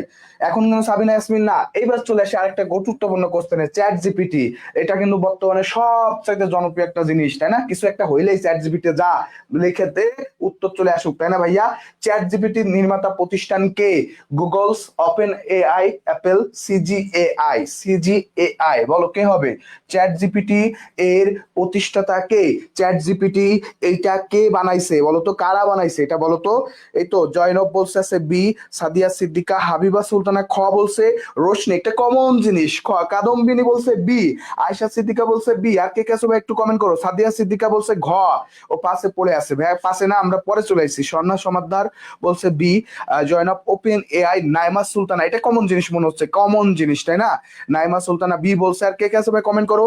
তানিয়া তানহা বলছে খ, মেঘের ভালোবাসা বলছে খ, তাওয়াসুম জান্নাত মিম বলছে খ। ওকে, সো সবাই বলো ভাই, একটু বলো বলো দ্রুত বলো। শর্মি রায়, এটাই কপাল। আচ্ছা, হাসি বলছে খ। আর কে কে আছে ভাই কমেন্ট করো, দ্রুত কমেন্ট করো। আর যারা ক্লাসটা এখনো শেয়ার করো নাই, তারা অবশ্যই ক্লাসটা একটু শেয়ার করে দিবা, মেনশন করে দিবা, বন্ধু বান্ধবীদেরকে জানাই দিবা যে চলে আয়, গুরুত্বপূর্ণ ক্লাস হচ্ছে, গুরুত্বপূর্ণ কোশ্চেন নিয়ে আলোচনা হচ্ছে, চলে আয়। এই কোশ্চেন গুলো কিন্তু ভাই ইনশাল্লাহ পরীক্ষায় পাবা। এটাও কিন্তু খুব রিসেন্ট টাইমে, এটা ঢাকা ইউনিভার্সিটির কোশ্চেন, এটা কিন্তু ঢাকা ইউনিভার্সিটির কোশ্চেন। এবং নার্সিং এ কিন্তু বিভিন্ন জায়গার যে কোশ্চেন গুলো আছে, সেই কোশ্চেন গুলা কিন্তু বেশি ফলো করা হয়। আমি আবারও বলতেছি, নার্সিং এ সাধারণত দেখা যায় আমাদের বিভিন্ন বিশ্ববিদ্যালয়গুলোতে, ইউনিভার্সিটি অথবা মেডিকেল, এই যে সব জায়গাতে যে কোশ্চেন গুলো থাকে, এই কোশ্চেন গুলা কিন্তু আমাদেরকে ফলো করা হয়। আবারও বলি, ইউনিভার্সিটি এবং মেডিকেলের যে কোশ্চেন গুলা থাকে, বিশেষ করে জিকে, ইংলিশ, বাংলা, বাংলা তো মেডিকেলে নাই, অন্যান্য জায়গায় তো আছে, এই জায়গার কোশ্চেন গুলা কিন্তু ভাইয়া বিশেষ করে ফলো করা হয়। এটা কিন্তু একটা ট্রিক্স বললাম তোমাদেরকে ভাইয়া। এই ছোট ছোট ট্রিক্স গুলা যদি ভালো করে ফলো করো, ভাই তোরে আটকাই খিদা, আটকাবে খিদা, তোমাদেরকে আটকাবে খিদা। ভালো করে পড়াশোনা করলে তোমাদেরকে আটকাবে খিদা। আটকানোর মতো কেউ নাই ভাইয়া, কেউ নাই, বুঝছো? যদি একটু পড়াশোনা করতে পারো, তোমাকে কেউ আটকাবে না। ওকে, সো চলো ভাইয়া, এটাও ভার্সিটি একটা কোশ্চেন, আমি এটা দিয়ে দিয়েছি তোমাদেরকে। এটার উত্তর হয়ে যাবে, ভার্সিটি না, এটা যে কোনো জায়গায় পড়ে, ওপেন এআই। ওপেন এআই এটার কোশ্চেনের উত্তর আমার এখানে মোটামুটি আমি যেটা বুঝলাম, আমার এখানে 100% স্টুডেন্টই জানে। তাহলে কি হয়ে যাবে? Open AI. ইনশাল্লাহ ভাইয়া, মনে থাকবে ইনশাল্লাহ। ওকে, ইনশাল্লাহ মনে থাকবে। ওকে, সো চলো ভাইয়া, ওকে, সো চলো ভাইয়া পরের কোশ্চেনটা সলভ করে ফেলি। চলো সবুজ ভাইয়া, পরের কোশ্চেনটা সলভ করে ফেলি। ওপেন এআই, পরের কোশ্চেনটা দেখি। রোহিঙ্গাদের আদিবাস কোথায়? রোহিঙ্গা, রোহিঙ্গা আমাদের দেশে আসছে তাই না? রোহিঙ্গারা আমাদের দেশে আসছে, ঘাটি গাড়ছে কোথায়? ওই যে টেকনাফে, তাই না? টেকনাফে, ভাসানচর, নোয়াখালী, তাই না? এইসব জায়গায়। এই রোহিঙ্গাদের আদিবাস কোথায়? আরাকান, রাখাইন, মায়ানমার, রোয়াং। বলো কোথায়? রোহিঙ্গাদের আদিবাস কোথায়? রোহিঙ্গাদের আদিবাস কোথায় বলো? রোহিঙ্গাদের আদিবাস কোথায়? রোহিঙ্গাদের আদিবাস কোথায়? কে কে জানো ভাই কমেন্ট করো। রোহিঙ্গাদের আদিবাস, রোহিঙ্গাদের আদিবাস কোথায়? রোহিঙ্গাদের আদিবাস স্থান কোথায় বলো? ওকে, রোহিঙ্গাদের আদিবাস স্থান কোথায়? রোহিঙ্গাদের আদিবাস কোথায়? আদিবাস কোথায় বলো তো, কোথায় হবে? এটা কিন্তু একটা কনফিউজিং প্রশ্ন ভাইয়া। এটা তুমি যদি একটা উত্তর দাও হিসাবে কিন্তু হবে না। এটা যদি তুমি একটা উত্তর দাও হবে না। যদি চিন্তা করো যে মায়ানমার দিবা ভাইয়া সঠিক, যদি চিন্তা করো আরাকান দিবা সঠিক, যদি চিন্তা করো রাখাইন দিবা সেটাও কিন্তু সঠিক। কোনটা তাহলে সঠিক একটু বলে ফেলো তো ভাইয়া, কোনটা সঠিক তাহলে একটু বলে ফেলো তো ভাইয়া। ওকে, একটু দ্রুত কমেন্ট করো, দ্রুত কমেন্ট করো, দ্রুত কমেন্ট করো। ওকে, একটু দ্রুত কমেন্ট করো, ঠিক আছে ভাইয়া? একটু দ্রুত কমেন্ট করে জানাই দাও, বুঝছো? ওকে, একটু দ্রুত কমেন্ট করো। আচ্ছা, একটা কোশ্চেন দিই ভাইয়া, এই যে মায়ানমার আমরা বলতেছি, বলো তো এই মায়ানমারের রাজধানীর নাম কি? মায়ানমারের রাজধানীর নাম কি? কে কে জানো ভাই একটু কমেন্ট করো তো। মায়ানমারের রাজধানীর নাম জানো? আমাদের আশেপাশে বিভিন্ন দেশের রাজধানীর নামগুলো কিন্তু জানতে হবে। যেমন ধরো আমাদের আসলে ভারত আছে, ভারতের রাজধানী কি নয়া দিল্লি, নট দিল্লি। কি হবে? নয়া দিল্লি, নট কি হবে, নট দিল্লি, ইটস কি নয়া দিল্লি। এটা কি নয়া দিল্লি, কোনো দিল্লি টিল্লি না কিন্তু, ঠিক আছে। তারপর যদি বলা হয় শ্রীলঙ্কার রাজধানী কি, শ্রী জয়াবর্ধনে পোর্টে, কি হবে শ্রী জয়াবর্ধনে পোর্টে। খুব রিসেন্ট টাইমে এটা সরাই ফেলছে, কি হবে শ্রী জয়াবর্ধনে পোর্টে। সো একটু বলো তো মায়ানমারের রাজধানীর নাম কি। এবং এই কোশ্চেনটা দেখা, এই কোশ্চেনটা দেখা তুমি আমি সবাই কি করতে পারি, সবাই ভাবতেছি যে কি না কি, কি না কি দিয়ে দিল রে ভাইয়া। এটা কিছুই দিনই রে ভাইয়া, এটা খুবই সহজ একটা কোশ্চেন দিছি, ঠিক আছে। দেখো মায়ানমারের রাজধানী যদি আসে তাহলে কি হবে, একটু সুন্দর করে মনে রেখো। মায়ানমারের রাজধানীর নাম কি বলো তো ভাইয়া, মায়ানমারের রাজধানীর নাম কি, কে কে জানো ভাই একটু কমেন্ট করো তো। অনেক জায়গায় তিনটায়, আচ্ছা ঠিক আছে, মায়ানমারের রাজধানী হচ্ছে একটাই, নাইপিডো বলতে পারো। কি হবে নাইপিডো, নাইপিডো, ঠিক আছে, নাইপিডো বা নেপিডো, নেপিডো যেটাই বলো, নেপিডো একই কথা, নেপিডো একই নাম, একই নাম, একই নাম। সো এইটা হচ্ছে মিয়ানমারের রাজধানীর নাম। এখন আমাদের কোশ্চেনটা হচ্ছে কি ভাইয়া, আমাদের কোশ্চেন হচ্ছে রোহিঙ্গাদের আদিবাস কোথায়। রোহিঙ্গাদের আদিবাস যদি রাজ্য হিসাব করা হয়, বর্তমান নাম হচ্ছে সেই রাজ্যটার রাখাইন, রাজ্যটার নাম হচ্ছে রাখাইন। সো ওই হিসেবে খ ঠিক। এই রাখাইনের আদি নাম হচ্ছে আরাকান, আদি নাম কি আরাকান, আদি নাম হচ্ছে আরাকান, ঠিক আছে। মহাকবি আলাওলের বাড়ি এই আরাকানের দিকে ছিল, আলাওয়াল, ওকে। এই রাখাইন এবং আরাকান, এই রাখাইন এবং আরাকান কার শহর, কার রাজধানী, এটা মায়ানমারের রাজধানী। সো যদি তোমাকে বলা হয় দেশ হিসেবে বলা হয় দেশ, তাহলে সেক্ষেত্রে বলবো সে মায়ানমার। বাট আমাকে যেহেতু স্পেসিফিক ভাবে বলতে হচ্ছে, বর্তমানে কিছু পরিমাণ রাখাইন, রাখাইনে আছে, কিছু পরিমাণ যদি বলা হয় রোহিঙ্গা কোথায় আছে, রাখাইনে আছে, এবং বাকিগুলো কোথায় আছে, বাংলাদেশে আছে। কোথায় আছে, বাংলাদেশে আছে। তাহলে নাইপিডো বলতে পারো অথবা নেপিডো বলতে পারো নাকি, ওকে। মনে থাকবে। আফ্রিদি বলছে এটা কি লাইভ ক্লাস, কেউ বলবেন হ্যাঁ ভাইয়া এটা লাইভ ক্লাস, বুঝছো, এটা লাইভ ক্লাস। ও রোহিঙ্গাদের আদিবাস কোথায়, এই কোশ্চেনের উত্তর কিন্তু হিসাব করলে তিনটায় আসে, বুঝছো। আমি দিছি কেন, একটু কনফিউজিং ফেলানোর জন্য, তোমাদেরকে একটু কনফিউশনে ফেলানোর জন্য। সো যদি তোমাকে বলা হয় যে ভাইয়া আমার রোহিঙ্গাদের আদিবাস কোথায়, সবগুলো তিনটা অপশনই কিন্তু সঠিক। তিনটা অপশনই কি বলো তো ভাইয়া, সঠিক। চলো পরের কোশ্চেনটা সলভ করে ফেলি ভাইয়া। ওকে, সো আমাদের আরো একটু শেয়ার এবং মেনশন চাই তোমাদের থেকে, যেন আমাদের স্টুডেন্ট সংখ্যা 300 ক্রস করে। এবং তোমরা যারা এখনো পর্যন্ত ভালোবাসার রিয়াক্ট, লাভ রিয়াক্ট দিয়ে পাশে নাই, তোমরা অবশ্যই একটু লাভ রিয়াক্ট দিবা। আর যদি খারাপ লেগে থাকে অ্যাংরি রিয়াক্ট দিয়ে সৎ পরামর্শ দিবা, বুঝছো ভাইয়া। চলো পরের কোশ্চেনটা দেখি। জননী সাহসিকা সম্ভাষণে ভূষিত কে, জননী সাহসিকা, এই যে সম্ভাষণ, এখানে ভূষিত কে, জাহানারা ইমাম, সুপিয়া কামাল, বেগম রোকেয়া, কুসুম কুমারী দাস। বলো তো ভাইয়া এটা সঠিক উত্তর কি হবে, জননী সাহসিকা। জননী সাহসিকা সম্ভাষণে ভূষিত কে, জননী সাহসিকা সম্ভাষণে ভূষিত কে, জননী সাহসিকা সম্ভাষণে ভূষিত কে, একটু বলে ফেলো তো ভাইয়া, জননী সাহসিকা কাকে বলা হয়, একটু বলো তো দেখি কে কে জানো। এ তো অনেকে উত্তর দিয়ে ফেলছে, হাবিবা সুলতানা, সুপিয়া কামাল, মুস্তাকিম মৌমিতা বলছে সি। আর কে আছো ভাইয়া, কমেন্ট করো, ঠিক আছে। আমি একটু বলে দিই ভাইয়া, একটা দুইটা করে কমেন্ট করতে থাকো তোমরা সবাই। সাদিয়া সিদ্দিকা, ফাবিহা, মিতুল, হাসি, সুহানা আক্তার, সবাই মোটামুটি কমেন্ট করতেছো ভাইয়া। দ্রুত কমেন্ট করো, দ্রুত কমেন্ট করো। যারা এখনো পর্যন্ত ক্লাসটা শেয়ার করো নাই, অবশ্যই ক্লাসটা একটু শেয়ার করে দিবা, মেনশন করে দিবা বন্ধু বান্ধবদেরকে, ঠিক আছে। যারা এখনো বন্ধু বান্ধবী, আমি জানি তোমাদের অনেক বন্ধু বান্ধবী আছে যারা কিন্তু ক্লাস করতে চায় কিন্তু ক্লাস করতে পারতেছে না, সঠিক গাইডলাইন পাচ্ছে না ভাইয়া। তাদের জন্যই তো আমরা আমরা আছি, তোমাদের জন্যই তো, তোমাদের জন্যই তো, তোমাদেরকে নিয়েই তো আমাদের পালস, বুঝছো। তো অনেকেই কমেন্ট করেছে, একটু দেখি। সাদিয়া সিদ্দিকা বলছে, শাকিলা বলছে, পূজা বলছে খ, মোটামুটি সবাই বলছে, তানিয়া তানহা বলছে, কোহিলি, কোহিলি তো একটা, তমা বলছে, আদ্রিতা বলছে, জান্নাত বলছে, তারপর কি আছে, শান্তা শীল, সুমাইয়া, তাহসিন, সাদিয়া আফরিন। সো এখনো পর্যন্ত ক্লাসটা যারা শেয়ার করে না, একটু ক্লাসটা শেয়ার করে দাও, মেনশন করে দেয়। মাহবুবা, কামরুল, কামরুল বলছে, সুকি বলছে, থ্যাংক ইউ সো মাচ ভাইয়া। চলে আসি, জাহানারা ইমাম, জাহানারা ইমামকে বলা হয় কি, জাহানারা ইমামকে বলা হয় কাকে বলা হয়, ঠিক আছে। জাহানারা ইমাম, এই যে ব্যক্তিটা আছে জাহানারা ইমাম, আমরা জানি 71-এর সেই, মনে আছে তোমাদের 71-এর দিনলিপি, এটা লিখছে কে, জাহানারা ইমাম। জাহানারা ইমাম এটা কি লিখছে, শহীদ জননী বলা হয় কাকে, জাহানারা ইমামকে বলা হয় শহীদ জননী। তার যে ছেলে ছিল রুমি, শহীদ জননী, তোমরা এটা পড়ছো মনে হয় সম্ভবত, শহীদ জননী জাহানারা ইমাম, তার ছেলের নাম কি ছিল, রুমি। এই রুমি ঢাকার গেরিলা যুদ্ধ করতে যে মারা যায়, ঢাকার গেরিলা যুদ্ধ করতে মারা যায়, তাই শহীদ জননী বলা হয় জাহানারা ইমামকে।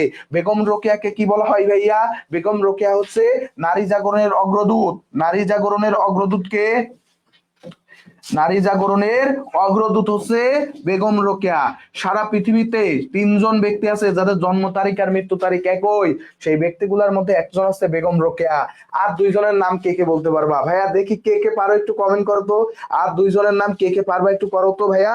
ওকে, সো একটু করো। কুসুম কুমারী পরে আমরা আসতেছি, তার আগে একটু বলো আমাদের সারা পৃথিবীতে তিনজন ব্যক্তি আছে খুব গুরুত্বপূর্ণ, ঠিক আছে? ওকে, সো একটু বলো তো ভাইয়া। ওকে, তো দেখি কে কে পারো যে সেই তিনজন ব্যক্তির নাম কি। আমি একজনের নাম বলে দিলাম বেগম রোকেয়া, বাকি দুইজনের নাম কি হবে? বাকি দুইজনের নাম কি হবে? ওকে, একটু বলো,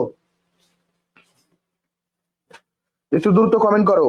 বাকি দুইজনের নাম কি হবে? কে কে জানো ভাই একটু কমেন্ট করো তো দেখি কে কার কার মনে আছে বাকি দুইজনের নাম কি হতে পারে। বাকি দুইজনের নাম কি হবে? ওকে, সো একটু বলো বাকি দুইজনের নাম কি হবে বলো তো দেখি কে কে পারো ভাইয়া। নারী জাগরণের অগ্রদূত হয়েছে ভাইয়া। এখন বলো, এই যে বেগম রোকেয়া, এর কারণে আজকে তোমরা কিন্তু পড়াশোনা করতে পারতেছো, বুঝছো? এর কারণে পড়াশোনা করতে পারতেছো। দেখো, আমি বলে দিলাম একজন বেগম রোকেয়া, আর একজন কি হবে জানো? হজরত মোহাম্মদ সাল্লাল্লাহু আলাইহি সাল্লাম। আমরা জানি না হজরত মোহাম্মদ সাল্লাল্লাহু আলাইহি সাল্লামের যিনি আছেন আমাদের প্রিয় নবী, তিনি হচ্ছেন আমাদের আসলে জন্ম তারিখ মৃত্যু তারিখ একই। আরেকজন হচ্ছে কে? আরেকজন হচ্ছে শেক্সপিয়ার। নাম শুনছো কিনা ভাইয়া? শেক্সপিয়ারের নাম তো শোনার কথা। শেক্সপিয়ার, তাই না? শেক্সপিয়ার। এই শেক্সপিয়ারের নামও কিন্তু মনে রেখো। শেক্সপিয়ারও কি হয়ে যাবে? শেক্সপিয়ারের জন্ম তারিখ মৃত্যু তারিখ একই। বেগম রোকেয়ার মৃত্যু তারিখ জন্ম তারিখ একই। এখন আমাদের পরীক্ষার যে কোশ্চেনটা আছে সেটা হচ্ছে সুফিয়া কামাল। এই সুফিয়া কামালকে বলা হয় জননী সাহসিকা। কি বলা হয়? জননী সাহসিকা। তাহলে জননী সাহসিকা উপাধিটা কার? জননী সাহসিকা উপাধিটা হচ্ছে ভাইয়া আমাদের কার বলতো? Mother Teresa. টেরেসা না ভাইয়া, এটার উত্তর কি হয়ে যাবে? জননী সাহসিকা উপাধিটা হচ্ছে সুফিয়া কামালের। কুসুম কুমারী দাস হচ্ছে বাঙালি মহিলা কবি। প্রথম বাঙালি মহিলা কবি হচ্ছে, বাঙালি মহিলা কবি হচ্ছে কুসুম কুমারী দাস, ঠিক আছে? বাঙালি মহিলা কবি, ঠিক আছে? কি বলছি?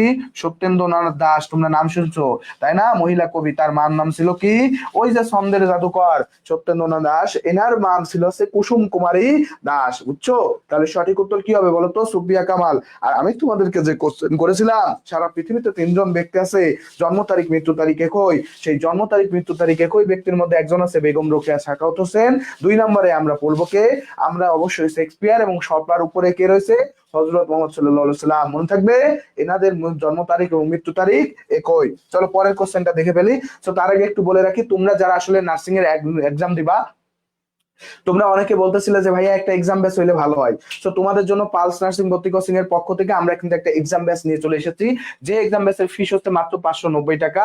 আর ভর্তি হইলে এই যে সাজেশন বই, এই সাজেশন বইটা তোমরা কিন্তু পেয়ে যাচ্ছে একদম বিনামূল্যে। সো আমাদের এক্সক্লুসিভ এক্সাম ব্যাচের পরীক্ষা থাকবে, 60টি মডেল টেস্ট থাকবে, এছাড়া 10টি সলভ ক্লাস থাকবে, প্রশ্ন ব্যাংক, এবং সেই সাথে সাজেশন ক্লাস এবং সাজেশন বই, এগুলো সব কিছু কিন্তু তোমরা পেয়ে যাচ্ছ। এত কিছু তোমাদেরকে দেওয়া হচ্ছে মাত্র এই যে 590 টাকায়। কয় টাকায়? মাত্র 590 টাকায়। সো তোমরা যারা আসলে ভর্তি হতে চাও, দ্রুত আমাদের নাম্বারে যোগাযোগ করে ভর্তি হয়ে যাও, অথবা আমাদের পেজে মেসেজ করে ভর্তি হয়ে যাও। ইনশাল্লাহ তোমাদের জন্য ভালো কিছু থাকবে, ঠিক আছে? ভর্তি হলে এই বই কিন্তু ফ্রি। ওকে, সো যারা ভর্তি হতে চাও দ্রুত মেসেজ করো। সো দেখো, আমরা কিন্তু এখানে কোর্স প্ল্যানটা দিয়ে দিয়েছি যে তোমাদের কোর্স প্ল্যানটা কেমন হবে। 33 দিনের মধ্যে আমরা কিভাবে তোমাদেরকে সাজাই দিব, গুছাইয়ে দিব, ঠিক আছে? সাজাইয়ে গুছাইয়ে তোমাকে পরীক্ষার হলে পাঠাবো। যেমন বিয়ে দিতে পাঠাই, ঠিক তেমন ভাবে পালস নার্সিং ভর্তি কোচিং স্টুডেন্টদেরকে সাজাই গুছাই কোথায় পাঠাবে? পরীক্ষা দিতে পাঠাবে। ওইটাও তো একটা বিয়ে, তাই না? বিয়ে করলে কি হয়? বিয়ে করলে দেখবা যে নিজের যে স্বাধীনতা সেগুলো ধ্বংস হয়ে যায়। ঠিক একইভাবে পরীক্ষাটাও কিন্তু এরকম একটা জিনিস, যেখানে গেলে যদি তুমি চান্স না পাও, কি হবে? তোমার স্বাধীনতা ধ্বংস হয়ে যাবে। সো ভাইয়া, তোমাকে ওই রকম কুরবানি দেওয়ার মতো পাঠানো হবে, সাজায় গুছায়ে কুরবানি দিতে পাঠানো হবে, ঠিক আছে? এটা কয় দিনে করব? 33 দিনে, ঠিক আছে? যারা ভর্তি হতে চাও দ্রুত মেসেজ করে ভর্তি হয়ে যাও। ওকে, আমরা পরের কোশ্চেনটা চলে আসি। বাংলাদেশের মুক্তিযুদ্ধ ভিত্তিক প্রথম ভাস্কর্য কোনটি? এই কোশ্চেনটা মেডিকেল অ্যাডমিশন টেস্টে আসছিল, আমার মনে আছে ভালোভাবে। মেডিকেল অ্যাডমিশন টেস্টে এই কোশ্চেনটা আসছে, খুবই গুরুত্বপূর্ণ একটা কোশ্চেন। বলো ভাই, এটা উত্তর কি হবে? বাংলাদেশের মুক্তিযুদ্ধ ভিত্তিক প্রথম ভাস্কর্য কোনটি? বাংলাদেশের মুক্তিযুদ্ধ ভিত্তিক প্রথম ভাস্কর্য কোনটি? সাবাস বাংলাদেশ, জাগ্রত চৌরঙ্গি, অপরাজেয় বাংলা, স্বোপার্জিত স্বাধীনতা। যারা এখনো পর্যন্ত ক্লাসটা শেয়ার করো নাই, অবশ্যই ক্লাসটা একটু শেয়ার করে দাও। ক্লাসটা যদি তোমাদেরকে ভালো লেগে থাকে তাহলে অবশ্যই লাভ রেক দিয়ে পাশে থাকবা। খারাপ লেগে থাকলে কি করবা, অ্যাংরি রেক দিয়ে সৎ পরামর্শ দিবা। আমরা তোমাদের সৎ পরামর্শ মাথা পেতে নিব, ঠিক আছে? তোমাদের সৎ পরামর্শ আমরা বরাবরই মাথা পেতে নিব, ঠিক আছে ভাইয়া?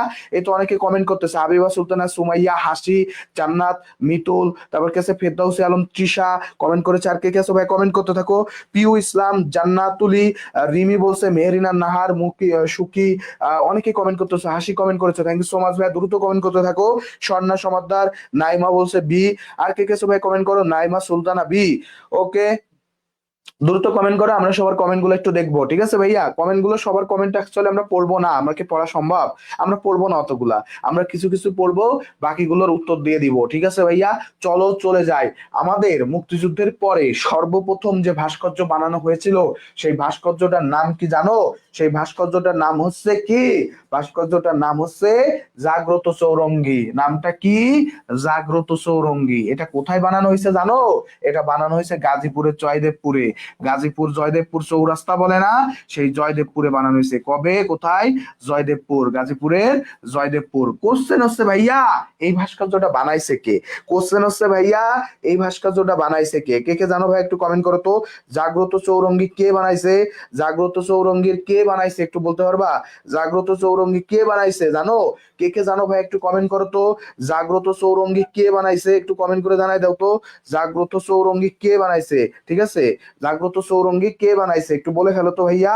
এখন দেখো সাবাস বাংলাদেশ সম্পর্কে আসি। সাবাস বাংলাদেশ এটা রাজশাহী বিশ্ববিদ্যালয়ে অবস্থিত। কোথায়? রাজশাহী বিশ্ববিদ্যালয়ে। এই ভাস্কর্য থেকে প্রতি বছর একটা কোশ্চেন আসে ভাইয়া। রাজশাহী বিশ্ববিদ্যালয়ে অবস্থিত, এবং এটা বানাইছে কে? নিতুন কুন্ডু। কে বানাইছে? নিতুন কুন্ডু, মনে থাকবে, নিতুন কুন্ডু। এটা কে বানাইছে? নিতুন কুন্ডু, ঠিক আছে? এটা একটু মনে রেখো। আচ্ছা আমি দেখি কেউ পারছে কিনা। এটা জাগ্রত চৌরঙ্গী, এটা গাজীপুরে অবস্থিত, থ্যাংক ইউ। এইটা একটু বলে দিই, এটার স্থপতি কে জানো? আব্দুর রাজ্জাক। কে হবে? আব্দুর রাজ্জাক, মনে রাখতে হবে, আব্দুর রাজ্জাক। এই ব্যক্তি সর্বপ্রথম, এই ভাস্কর্য শিল্পী সর্বপ্রথম এইটা বানাইছে, বুঝছো?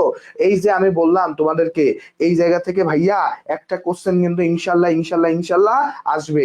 এই জায়গাগুলো থেকে কিন্তু ভাইয়া ইনশাল্লাহ আসবে, ঠিক আছে? চলো, এরপরে আমি কি বললাম, সাবাস বাংলাদেশ এটা কোথায় অবস্থিত? সাবাস বাংলাদেশ অবস্থিত হচ্ছে ভাইয়া কোথায় বলতো? সাবাস বাংলাদেশ অবস্থিত হচ্ছে রাজশাহী বিশ্ববিদ্যালয়। কোথায়? রাজশাহী বিশ্ববিদ্যালয়ে। অপরাজেয় বাংলায় কোনটি? অপরাজেয় বাংলা এটা কোথায়? ঢাবিতে অবস্থিত। কোথায়?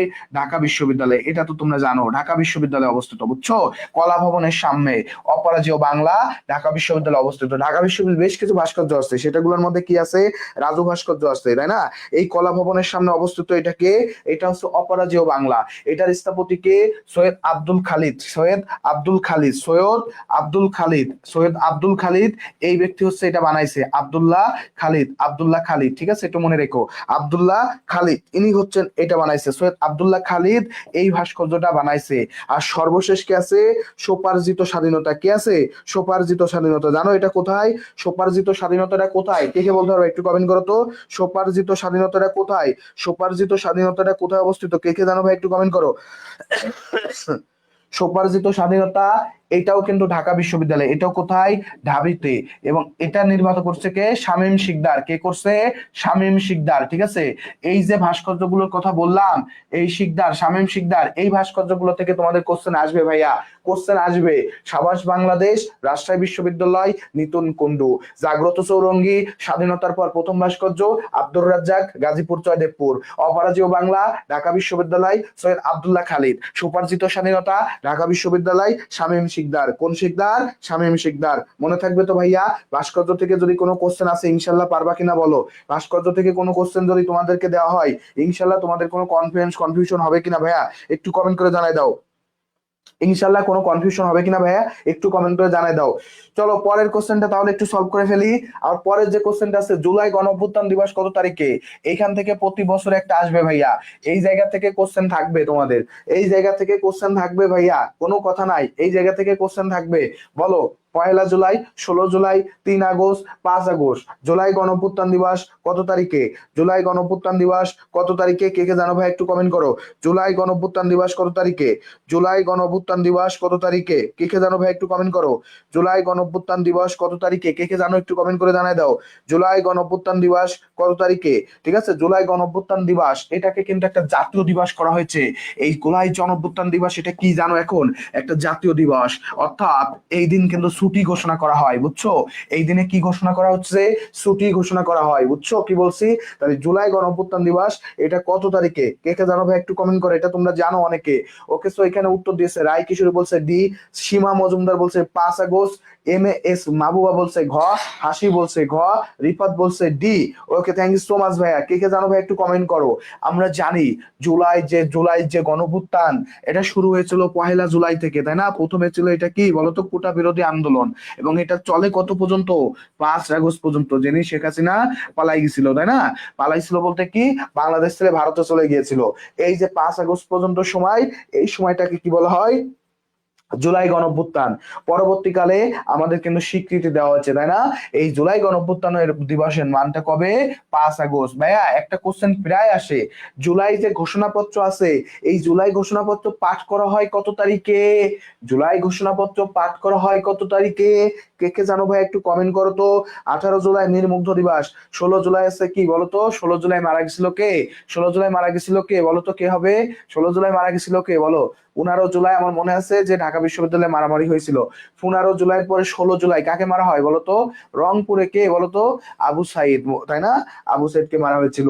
এখন বলতো, ওকে একটু বলো এটা কি হবে? তাহলে আমি কি বলছি ভাইয়া? জুলাই যে সনদ রয়েছে, জুলাই গণঅভ্যুত্থানের যে জুলাই সনদ, এই জুলাই সনদ পাঠ করা হয় কত তারিখে? জুলাই সনদ এটা পাঠ করছিল কত তারিখে বলতো?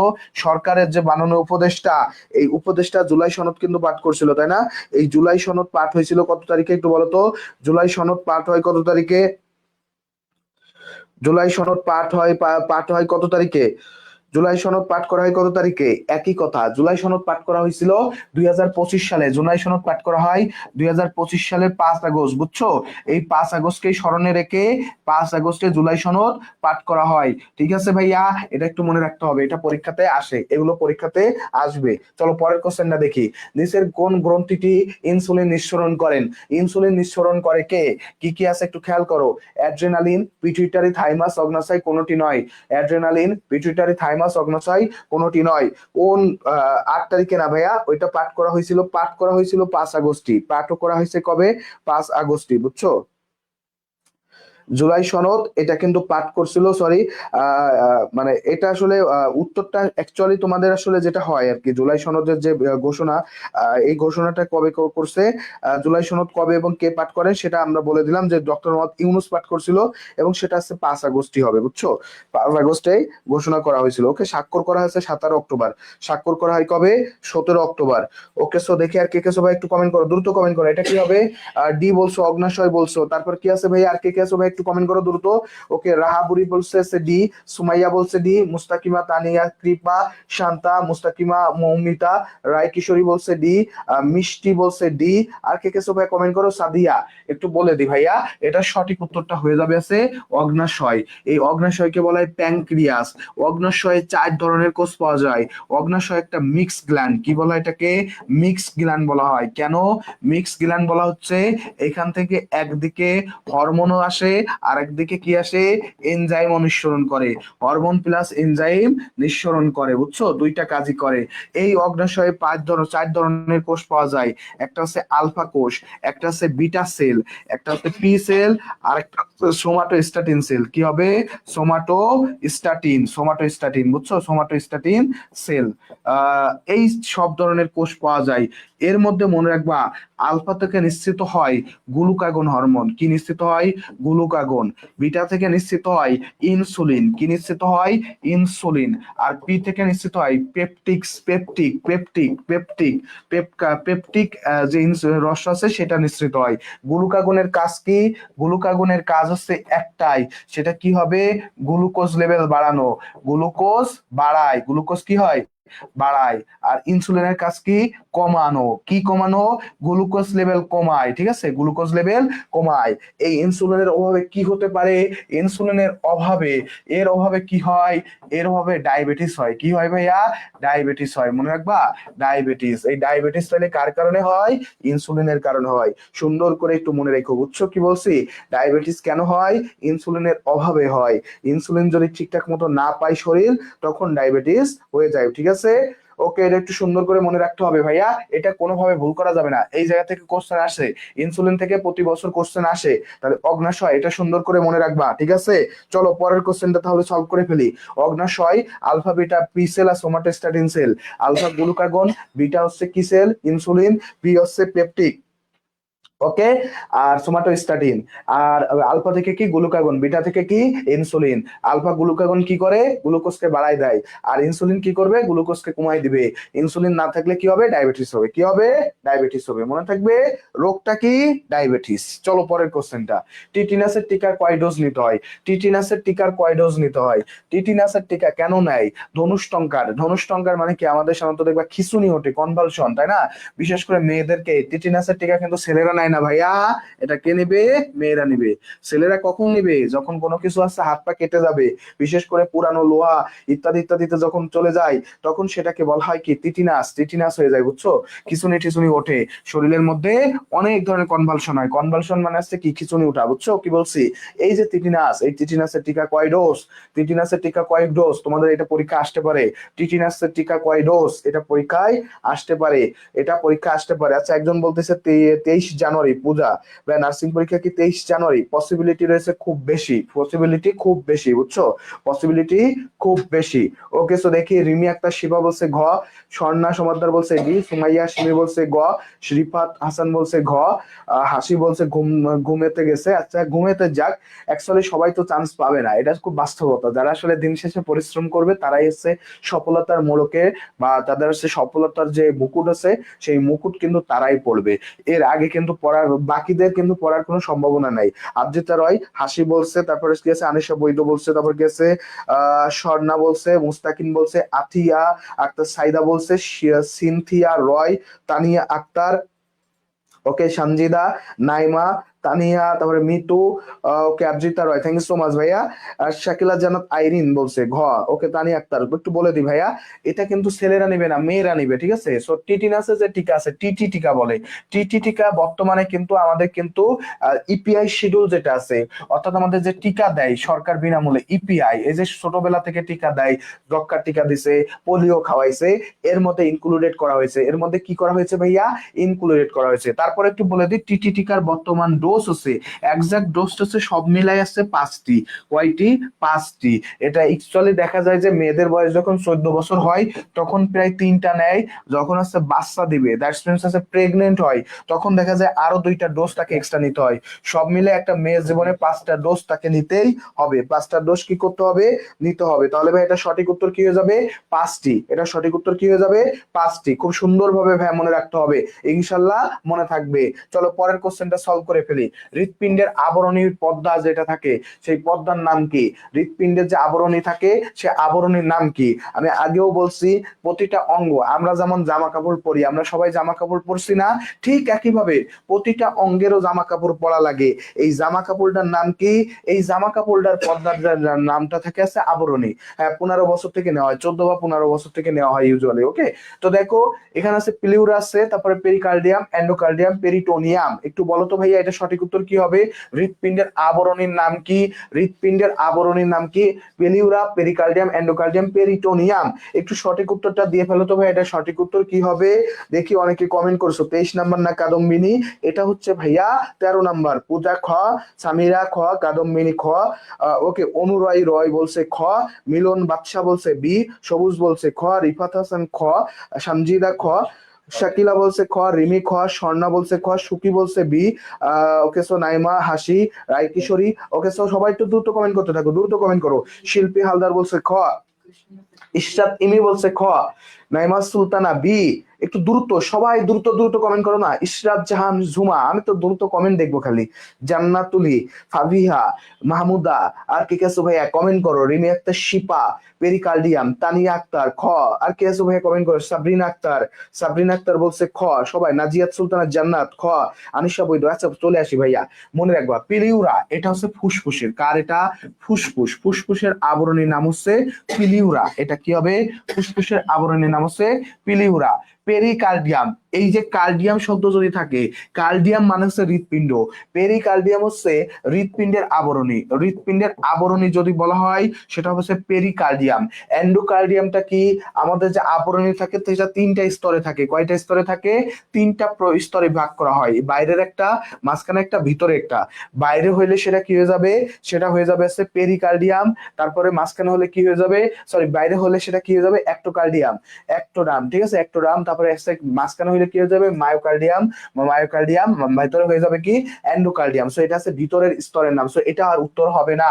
পেরিটোনিয়াম কি? আমাদের এই যে বুক রয়েছে না, পেট, পেট, তলপেট, তলপেটের আবরণীর নাম হচ্ছে পেরিটোনিয়াম। তলপেটের আবরণী হচ্ছে পেরিটোনিয়াম, তলপেট। তাহলে সঠিক উত্তরটা কি আসতেছে? খ নাম্বার। খ নাম্বারটা হচ্ছে আমাদের সঠিক উত্তর। থ্যাংক ইউ যারা যারা পারছো ভাইয়া। মস্তিষ্কের আবরণীর নাম হচ্ছে মেনিনজেস, ভেরি গুড। অস্টিয়াসে পেরিঅস্টিয়াম, থ্যাংক ইউ। পেরিকার্ডিয়াম কোথায়? পেরিকার্ডিয়ামটা কোথায়? পেরিকন্ডিয়াম। পেরিকন্ডিয়ামটা হচ্ছে তরুণাস্থি, তরুণাস্থি পেরিকন্ডিয়াম। Thanks so much. চলো পরের কোশ্চেনটা দেখি। তার আগে একটু বলে নিই আমাদের যে দুইটা ব্যাচ চলতেছে, তোমাদেরকে আগেও বলছি, এখন একটু বলে নিই। আমাদের রিয়েস্টার ব্যাচ মাত্র কোর্স ফি আছে 1990 টাকা, আর এক্সাম ব্যাচের কোর্স ফি আছে 590 টাকা। আর রিয়েস্টার ব্যাচে ভর্তি হইলে তোমরা পুরো ক্লাস পেয়ে যাচ্ছ। আমাদের যে বই রয়েছে, শীট রয়েছে, সেগুলো তোমাদের কিন্তু পাঠাই দেওয়া হবে।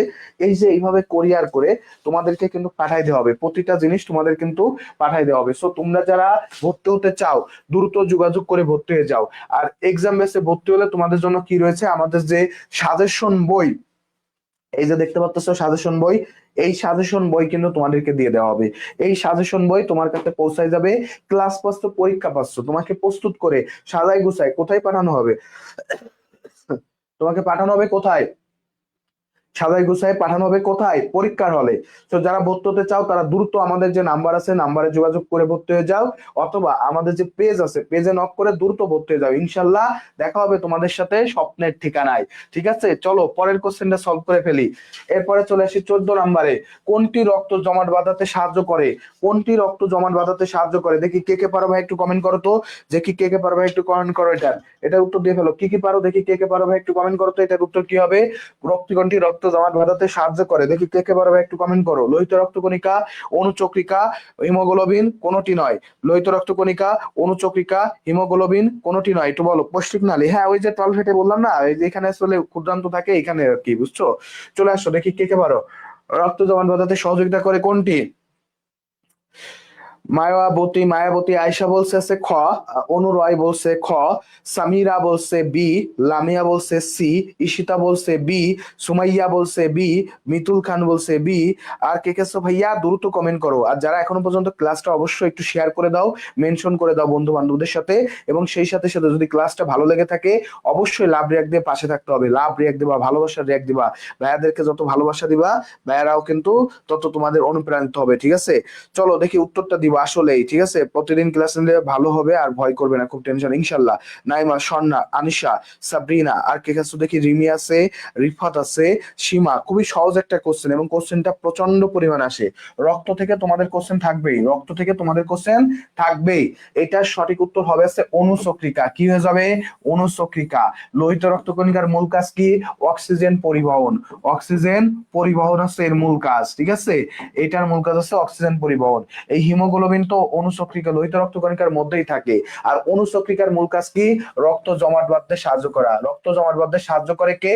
এই অনুচক্রিকা করে। কে করে? অনুচক্রিকাও করে। তাহলে ভাই সঠিক উত্তরটা কি হয়ে যাবে? অনুচক্রিকা হয়ে যাবে সঠিক উত্তর। চলো পরের কোশ্চেনটা সলভ করে ফেলি। এরপরে রয়েছে বাংলাদেশের বৃহত্তম হাওর কোনটি? বলো তো কি হবে? বাংলাদেশের বৃহত্তম হাওর কোনটি? কে কে জানো ভাই একটু কমেন্ট করো তো। বাংলাদেশের বৃহত্তম হাওর, বাংলাদেশের বৃহত্তম হাওর কোনটি? বৃহত্তম হাওর কোনটি বলো। বাংলাদেশের বৃহত্তম হাওর কোনটি, কে কে জানো ভাই একটু কমেন্ট করো দেখি, এখানে দেখতে পাচ্ছি বাংলাদেশের বৃহত্তম হাওর কোনটি, দেখি কে কে জানো ভাই একটু কমেন্ট করো তো। হাওরের দেশ বলা হয় কাকে? সিলেট টিলেট ওই অঞ্চলে হাওর টাওয়ার পাওয়া যায় তাই না? বাংলাদেশের বৃহত্তম হাওর কোনটি, তো অনেকে উত্তর দিয়ে ফেলছে, অনুরয়, নুসরাত, রানী বলছে, পিয়া বলছে, আর কে আছো ভাইয়া কমেন্ট করো দ্রুত। মায়াবতী, আয়েশা বলছে, আর কে কে আছো? পিউ ইসলাম, পিউ ইসলাম বলছে, নুসরাত বলছে, okay Rani, thank you so much. Hakaluki বলতেছে, সবাই মোটামুটি হাকালুকিতে গেছো। সবুজ, সালমা, তানিয়া, মাহবুবা, সবুজ বলছে খ, সবাই মোটামুটি খতে গেছো তাই না? সুমাইয়া, সিমি, হাকালুকি, হাকালুকি, সন্না সমাদ্দার বলছে হাকালুকি। আর কে আছো ভাইয়া দ্রুত একটু কমেন্ট করে দাও। ওকে এশিয়া, ওকে সো একটু বলো দ্রুত কি হবে উত্তরটা, একটু বলে দি ভাইয়া। সঠিক উত্তরটা এখন আমি একটু বলবো, সুন্দর করে একটু মনে রাখতে হবে ভাইয়া, এটা কিন্তু ভুল করলে হবে না, বাংলাদেশের সাথে রিলেটেড, সো এটা মনে রাখতে হবে। এটার সঠিক উত্তর হবে আছে হাকালুকি। কি হয়ে যাবে? হাকালুকি। এই হাকালুকি হাওয়ার শুধুমাত্র হচ্ছে বাংলাদেশে না, শুধুমাত্র নট অনলি ফর বাংলাদেশ, এটা এশিয়ার, নট অনলি ফর বাংলাদেশ, এটা বাংলাদেশ না, এটা এশিয়ার বৃহত্তম, এটা এশিয়ার বৃহত্তম, মনে রাখবা এশিয়ার বৃহত্তম। বলতো হাকালুকি হাওরটা কোথায় অবস্থিত, কে কে জানো একটু কমেন্ট করো তো। এশিয়ার বৃহত্তম হাকালুকি হাওরটা কোথায় অবস্থিত? যদি তোমাকে পজিশন বলে হাকালুকি হাওরের অবস্থান কোথায়, সহজ ভাষায় মনে রাখবা মৌলভীবাজার। কোথায় হবে? মৌলভীবাজার। যদি ভাইয়া অপশনে মৌলভীবাজার না থাকে সেক্ষেত্রে উত্তর দিবা সিলেটে, কারণ সিলেটেও এটা কিছুটা যুক্ত। তাহলে মৌলভীবাজার যদি না থাকে তাহলে সেক্ষেত্রে কোথায় যাবা? সিলেটে। তবে যদি মৌলভীবাজার থাকে সিলেটে যাওয়ার দরকার নাই, মাঝপথে পেয়ে গেছি, তাহলে আর সামনে যায় লাভ আছে? সামনে যায় লাভ আছে ভাইয়া? তাহলে মনে রাখবা হাকালুকি হাওর বাংলাদেশ নয়, এটা এশিয়ার মধ্যে বৃহত্তম। ঠিক আছে? এটা কোথায় অবস্থিত? মৌলভীবাজারে। মৌলভীবাজার না থাকলে কি দিবা? সিলেট দিবা। মৌলভীবাজার না থাকলে কি দিবা? সিলেট দিবা। ঠিক আছে, চলো পরের কোশ্চেনটা দেখি। একটি চাকা প্রতি মিনিটে 90 বার ঘোরে, 1 সেকেন্ডে চাকাটি কত ডিগ্রি ঘোরে? খুব সহজ একটা কোশ্চেন, সহজ ভাষায় উত্তর দিবা। একটা চাকা, এই চাকাটা 1 মিনিটে 1 সেকেন্ডে চাকাটি কত ডিগ্রি ঘোরে? 1 মিনিটে ঘোরে 90 বার। তাহলে একটু চিন্তা করো, 1 মিনিটে কত, 1 মিনিট সমান সমান কত থাকে? 1 মিনিট সমান সমান আছে 60 সেকেন্ড। কত সেকেন্ড? 60 সেকেন্ড। কত সেকেন্ড? 60 সেকেন্ড। এখন এই চাকাটা একবার ঘোরা মানে কত ডিগ্রি জানো? একবার ঘোরা মানে হচ্ছে 360 ডিগ্রি। কত ডিগ্রি? 360 ডিগ্রি। তাহলে কতবার ঘোরে বলছে? 90 বার। তাহলে 90 বার ঘোরা মানে কি জানো? 360 গুণ হচ্ছে 90। তাহলে কত ডিগ্রি হচ্ছে একটু চিন্তা করো তো, 360 গুণ 90 করলে কত হয়? 360 গুণ 90 যদি আমি করি, দেখো তো কি আসে। ধরো প্রথমে সবগুলো জিরো জিরো জিরো, 6 নং 54 4 5, তাহলে 3 নং 27, আর 5 কত হবে? 27 আর 5 হয়ে যাবে 32। তাহলে 32,400, 32,000 কত হচ্ছে? 400 আসতেছে। পাইছি? আমি 90 বার ঘোরা মানে কত ডিগ্রি? 32,400 ডিগ্রি ঘুরতেছে। কত সেটা?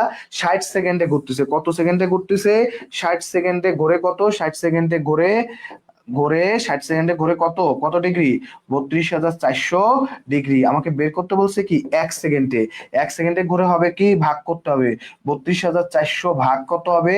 60। কাটাকাটি করো, জিরো জিরো কেটে দিলাম, জিরো জিরো কেটে দিলাম। এখন এইটার এটা যদি কাটি কত আসে? 500 কত আসে জানো? 500 কত আসবে জানো? 500, 540 কত আসবে? 540 ডিগ্রি। দেখো তো আছে কিনা উত্তরটা।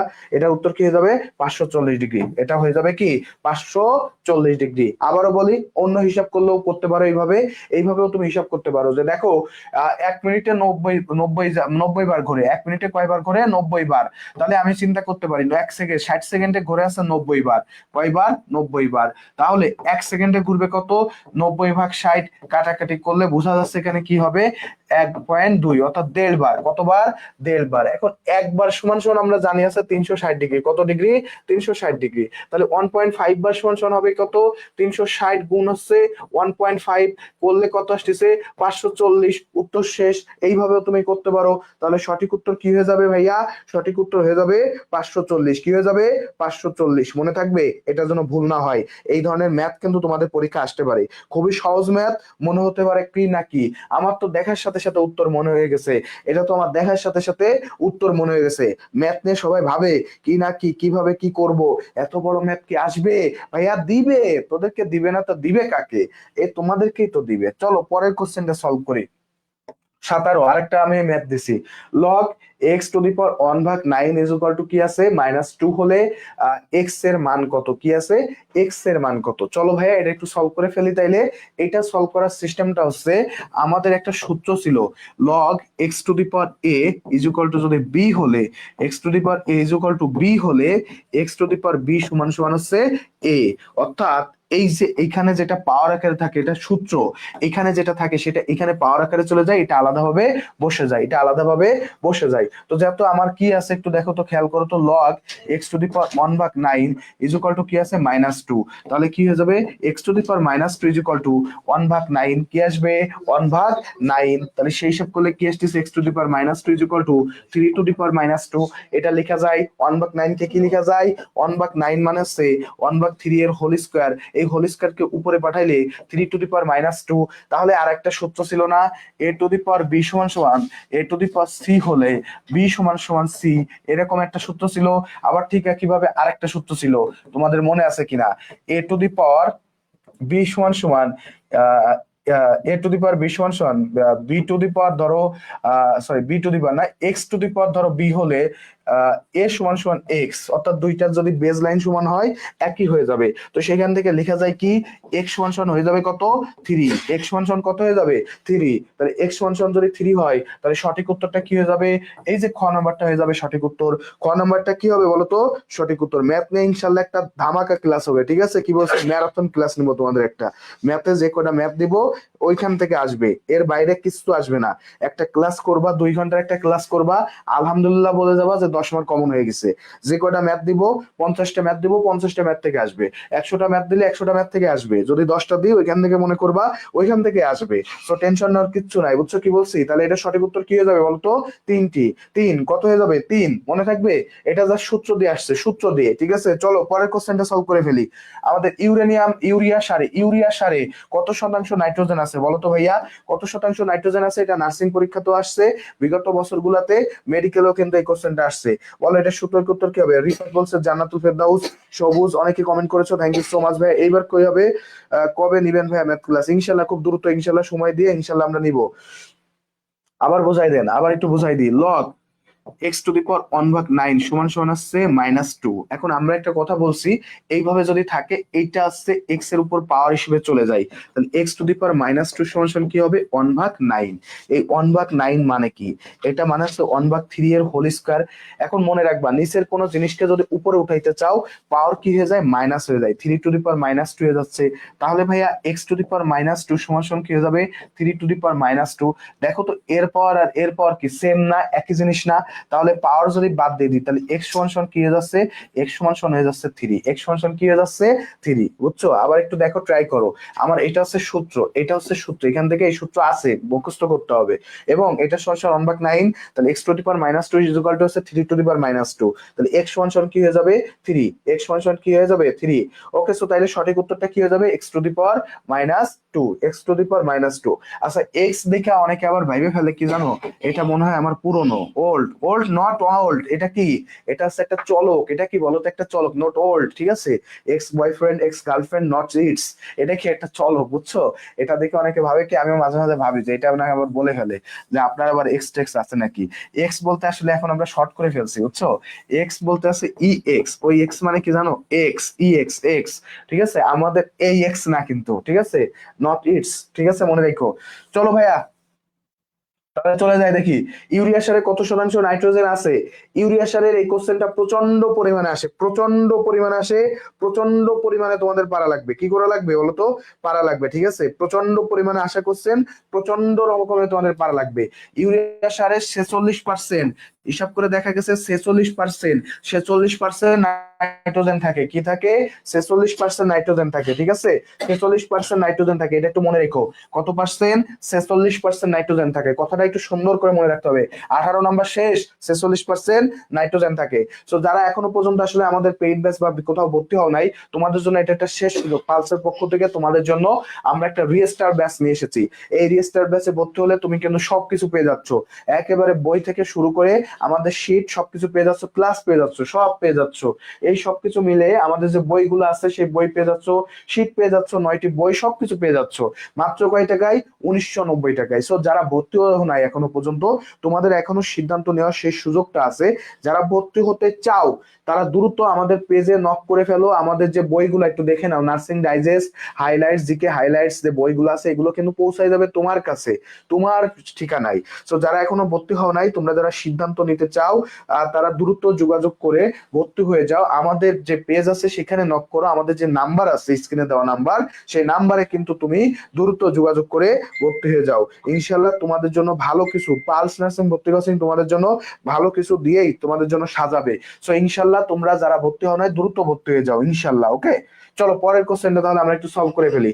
মানুষের শরীরের অত্যাবশ্যকীয় অ্যামাইনো অ্যাসিড আছে কয়টি? 20টি, 12টি, 8টি, 15টি। এই যে অ্যামাইনো অ্যাসিড, অ্যামাইনো অ্যাসিড নিয়ে একটু কথা বলি। অ্যামাইনো অ্যাসিডটা কোন জায়গা থেকে আসে? এই অ্যামাইনো অ্যাসিডটাকে আসছে প্রোটিন থেকে। এই অ্যামাইনো অ্যাসিডটা আসে কোন জায়গা থেকে? প্রোটিন থেকে। প্রোটিন পরিপাকের পর তৈরি হয় কি? Amino acids. ইটস কল্ড কি? Amino acid. কোশ্চেনটা হচ্ছে অ্যামাইনো অ্যাসিডটা কোন জায়গা থেকে আসে? অ্যামাইনো অ্যাসিডটাকে কোন জায়গা থেকে আসে? ওকে, একটু বলো। কাদম বেনি বলছে 8, ফারজানা বলছে 12, আর কি কেছো ভাইয়া বলো। ঠিক আছে, অ্যামাইনো অ্যাসিডকে দুইটা ভাগে ভাগ করা হয়। একটা হচ্ছে অত্যাবশ্যকীয়, কি হবে? অত্যাবশ্যকীয়। আরেকটা হচ্ছে অনাত্যাবশ্যকীয়। একটা হচ্ছে অত্যাবশ্যকীয়, আরেকটা হচ্ছে অনাত্যাবশ্যকীয়। বুঝছো? অনাত্যাবশ্যকীয়। এই অত্যাবশ্যকীয় এবং অনাত্যাবশ্যকীয় অ্যামাইনো অ্যাসিড মিলে টোটাল অ্যামাইনো অ্যাসিড আছে 20টি। কয়টি? 20টি।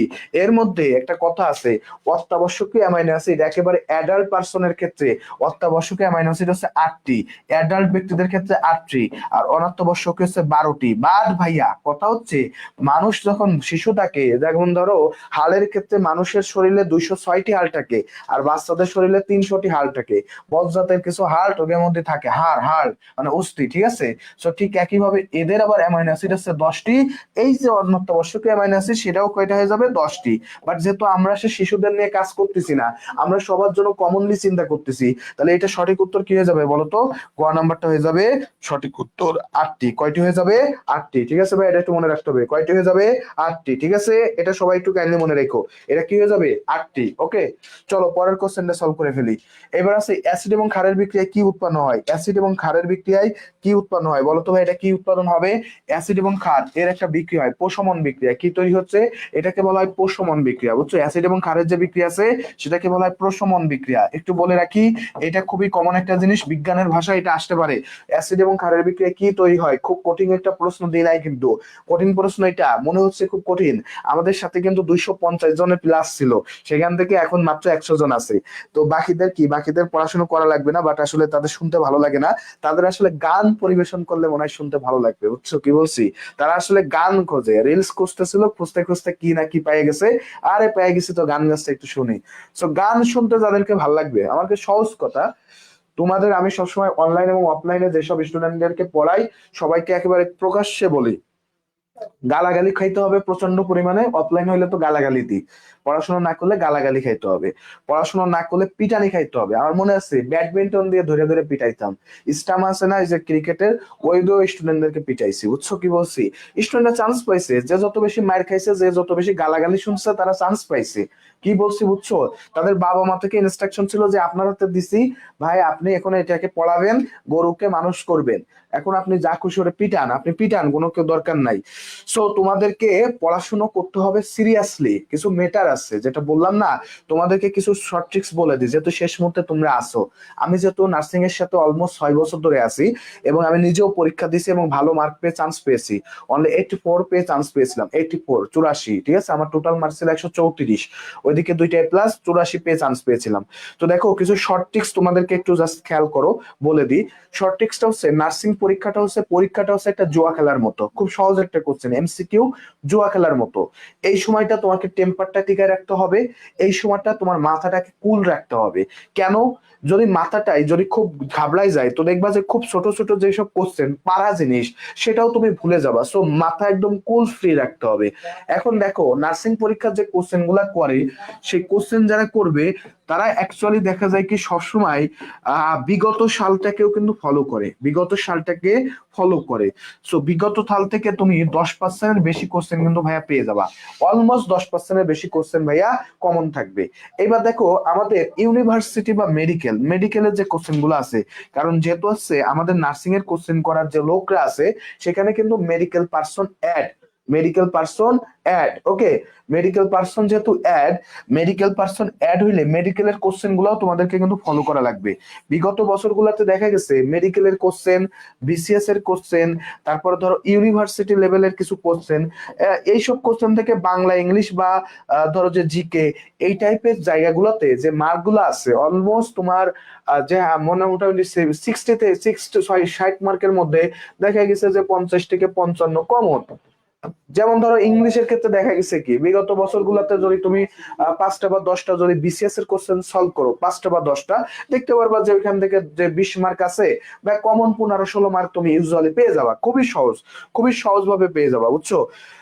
আমি 84 পাইছিলাম, তোমরা যদি 95 পাও তাহলে তো সেটা ইনশাল্লাহ ভালো কিছু করবা, ঠিক আছে। ইনশাল্লাহ আমার জন্য, আমার থেকে খুশি আর কেউ হবে না, আমি চাই যে তোমরা পাও, ঠিক আছে। আমার অনেক স্টুডেন্ট কিন্তু ভালো করছে, ঠিক আছে, কি বলছি।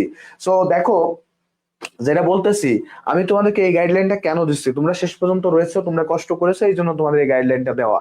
সো তোমরা যেহেতু নার্সিং পরীক্ষা দিবা ভাইয়া, অবশ্যই পাশাপাশি এই যে মেডিকেলের কোশ্চেন এবং বিসিএস এর অন্তত 5টা থেকে 10টা কোশ্চেন তোমরা ইনশাল্লাহ সলভ করে ফেলবা, মুখের আগাতে যেন থাকে, ঠিক আছে, মুখের আগাতে থাকে। এবং একটা কথা বলি, যখন নার্সিং পরীক্ষা দিবা প্রথম 30 মিনিটে যদি ভাইয়া তুমি দেখো তোমার 70+ কোশ্চেনের আনসার দেওয়া শেষ এবং তুমি কনফিডেন্ট যে এখানে আমার খুব কম পরিমাণ ভুল যাবে, তোমাকে বলবো যে মুস্কে একটা হাসি এসো, ওই সময় মুস্কে একটা হাসি এসো।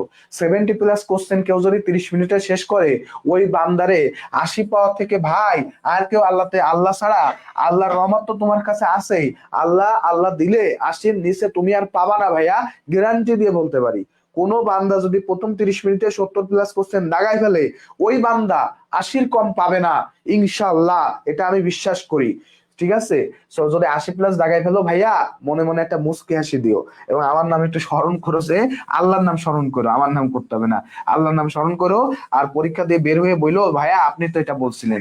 এরপরে যদি ভাইয়া তোরা কেউ বলে যে 90 বাইরে হয়ে এই গায়েবী আওয়াজ এসব কিচ্ছু শুনতে হবে না, তুমি মুস্কি হাসি দিয়ে বাসায় এসে ঘুমাই থাকবা, সহজ কথা, বাসায় এসে ঘুমাই থাকবা। আগের দিন ক্লাসে বলতেছিলাম যে চোখের পানি আর প্রস্রাবের পেজ কিন্তু সেম, চোখ আর পানি আর প্রস্রাবের পেজ কিন্তু সেম, বুঝছো। এই জন্য আমাদেরকে স্যাররা বলতো যে তোরা যদি কেউ সেকা খাস তাহলে কি করতে হবে, তোরা তোরা যারা সেকা খাবি তোরা কিন্তু চোখের পানি বিসর্জন দিবি না, কারণ কেউ যদি সেকা খায় তখন কি হয়, কান্নাকাটি করে বা সামথিং কিছু একটা করতে থাকে, তাই না। এই যে সেকা খায় তখন তোরা কি করবি, চোখের পানি বিসর্জন দেওয়ার ভাই কোনো দরকার নাই, তোরা কি করবি, প্রসাব করে হিসু করে ঘুমায় পড়বি, হিসু করে ঘুমায় পড়লাম, ঠিক আছে, কি বলছো, তোর মায়ের বাপকে হিসু করে ঘুমায় পড়বা। সো সেকা যারা খাইছো কান্নাকাটি আর করবা না, ঠিক আছে, কি করবা, হিসু করে দিবা, হিসু করে ঘুমায় পড়বা, শেষ, কাজ শেষ। যেহেতু পিএইচ সেম, তো শরীর থেকে কিছু একটা বিসর্জন হইলেই তো হচ্ছে, চোখের পানি একটা বিসর্জন ল্যাক্রিমাল গ্ল্যান্ড থেকে আসে, প্রস্রাব আমাদের কিডনি তৈরি করে, তাই না, আমার শরীর থেকে একটা কিছু বিসর্জন হইলেই হচ্ছে। ওকে, তো চলে আসি একটু প্রশমন বিক্রিয়ায়। প্রশমন বিক্রিয়াতে কি হয়, অ্যাসিডের সাথে এবং ক্ষার, অ্যাসিড এবং ক্ষার যখন যুক্ত হয় তখন সেটা বিক্রিয়া করে তৈরি করেছে পানি এবং লবণ, কি তৈরি করে, পানি এবং লবণ, বুঝছো। তো দেখো তো এখানে পানি আর লবণ কোথায় আছে, খ নম্বর অপশন আছে, তাহলে সঠিক উত্তরটা কি হয়ে যাবে, খ হয়ে যাবে সঠিক উত্তর। সো তোমাদের জন্য অনেক অনেক দোয়া করি যে তোমরা জীবনে অনেক বেশি সফল হও, এটা সবসময় আমাদের প্রত্যাশা থাকে এবং আমরা চাই আমাদের স্টুডেন্টরা ভালো করুক, এটা সবসময় চাই। একজন স্যার তুমি যদি আমার থেকে ভালো করো ইনশাল্লাহ সেটা খুশি হওয়ার কিছু নাই, আমরা সবসময় খুশি হই। সো দেখো আজকের ক্লাসটা কিন্তু আমাদের এই পর্যন্তই ছিল, 20টা কোশ্চেন আমরা সলভ করলাম, যেখানে তোমরা অনেকগুলা কোশ্চেনের উত্তর ভালোভাবে দিতে পেরেছো, বেশ কিছু কোশ্চেনের উত্তর কিন্তু ভালোভাবে দিতে পারোনি, যেখানে সাম্প্রতিক ছিল, বিজ্ঞান ছিল, ম্যাথ ছিল এবং সর্বশেষ আমরা কিন্তু সবকিছু মিলায়ে শেষ করেছি। আজকের ক্লাসটা তোমাদের কাছে কেমন লাগছে সেটা অবশ্যই একটু কমেন্ট করবা। পালসের যে রিয়েস্টার ব্যাচ, তোমরা যারা এখনো ভর্তি হও নাই, ঘোরাঘুরি করতেছো, তোমাদের জন্য খুবই স্বল্প টাকায় কিন্তু এত বেশি সার্ভিস আর ইনশাল্লাহ আর কেউ দিবে না, মাত্র 1990 টাকায় তোমাদের জন্য এই কোর্সটা নিয়ে আসা হয়েছে, যেখানে বই পাচ্ছ, ম্যাটেরিয়াল ম্যাটেরিয়াল সব পেয়ে যাচ্ছ। তোমাদের জন্য সবকিছু কিন্তু সুন্দরভাবে গুছাই দেওয়া হবে। সো তোমরা যারা ভর্তি হতে চাও তারা আমাদের যে নাম্বার দেওয়া আছে নাম্বারে যোগাযোগ করে ভাই ভর্তি হয়ে যাবা। এছাড়া আমাদের এক্সাম বেস, যারা আসলে শুধু এক্সাম দিতে চাও 590 টাকায়, সেখানে তোমরা কি পেয়ে যাচ্ছ, এই যে আমাদের যে পালসের যে সাজেশন বই, এই সাজেশন বইটা কিন্তু তোমাদেরকে দিয়ে দেওয়া হচ্ছে, বুঝছো? সো তোমরা যারা ভর্তি হতে চাও, আমাদের এই যে 2টা ব্যাচ আছে, এই 2টা ব্যাচে যারা ভর্তি হতে চাও তারা দ্রুত যোগাযোগ করে ফেলো। আমাদের ক্লাসটা যদি ভালো লেগে থাকে তাহলে টাইম লাইনে শেয়ার করে রেখে দাও। ইনশাল্লাহ তোমাদের যে গাইডলাইন আছে সেটা তোমাদের জন্য ভালো লাগবে। আর অবশ্যই অবশ্যই এই যে 2টা ব্যাচ আছে আমাদের, এই ব্যাচে যারা ভর্তি হতে চাও তারা দ্রুত আমাদের যে নাম্বার আছে, আমাদের পেজ আছে, এই জায়গাগুলোতে কিন্তু ভাইয়া নক করে ভর্তি হয়ে যাও। আমাদের পড়ার সাথে পড়া শুরু করো, ক্লাসগুলো করো, ইনশাল্লাহ ভালো লাগবে। আমরা আশা করি ভালো লাগবে, ঠিক আছে? আশা করি ভালো লাগবে, ঠিক আছে? ওকে, সো দেখতে পাচ্ছি অনেকেই কমেন্ট করেছো, আমরা আজকে শেষ করে দেবো একটু পরেই। রিফাত, দারুণ ছিল আজকের ক্লাসটি ভাইয়া, থ্যাংক ইউ। ফেরদাউসি আলম তৃষা, আলহামদুলিল্লাহ ভাইয়া ক্লাসটা অনেক ভালো লাগছে। নাইমা বলছে আসসালামু আলাইকুম স্যার। সাদিয়া অনেক ভালো। বৈশাখী আসসালামু আলাইকুম। রিফাত হাসান, দারুণ ছিল আজকের ক্লাসটি ভাইয়া। সুকি আলহামদুলিল্লাহ। লিপা আক্তার, নাইমা, শোভা নূর, সাবা আলহামদুলিল্লাহ অনেক ভালো ভাইয়া, ক্লাস রেগুলার নিলে ভালো হয়। ওকে, মিলন বাচ্চা আল্লাহ হাফেজ, থ্যাংক ইউ। শাকিল আল্লাহ হাফেজ। কাদম্বিনী অনেক ভালো ছিল। ইমরান, কাজী ইমরান ভাইয়া লিখছে ভর্তি হয়ে যাও, পালসের সাথে থাকলে চোখের পানি ফেলতে হবে না, ঠিক আছে? আসলে ফেলা লাগবে না, ঠিক আছে? আমার সাথে যুক্ত হয়ে যাও। ওকে, আলহামদুলিল্লাহ অনেক ভালো ছিল, অনেকে কমেন্ট করেছো, থ্যাংক ইউ সো মাচ। তাহলে আজকে তাহলে আমরা ক্লাসটা তাহলে শেষ করে দিব। তোমরা তাহলে ইনশাল্লাহ নেক্সট ক্লাস ইনশাল্লাহ দেখা হবে। সবার জন্য অনেক অনেক শুভকামনা। পালসের সঙ্গে থাকো, পালসের পেজকে ফলো করবা। দেখা হবে আরেকটা নতুন ক্লাস নিয়ে। সেই পর্যন্ত সবাই ভালো থাকো, সুস্থ থাকো। আল্লাহ হাফেজ, আসসালামু আলাইকুম।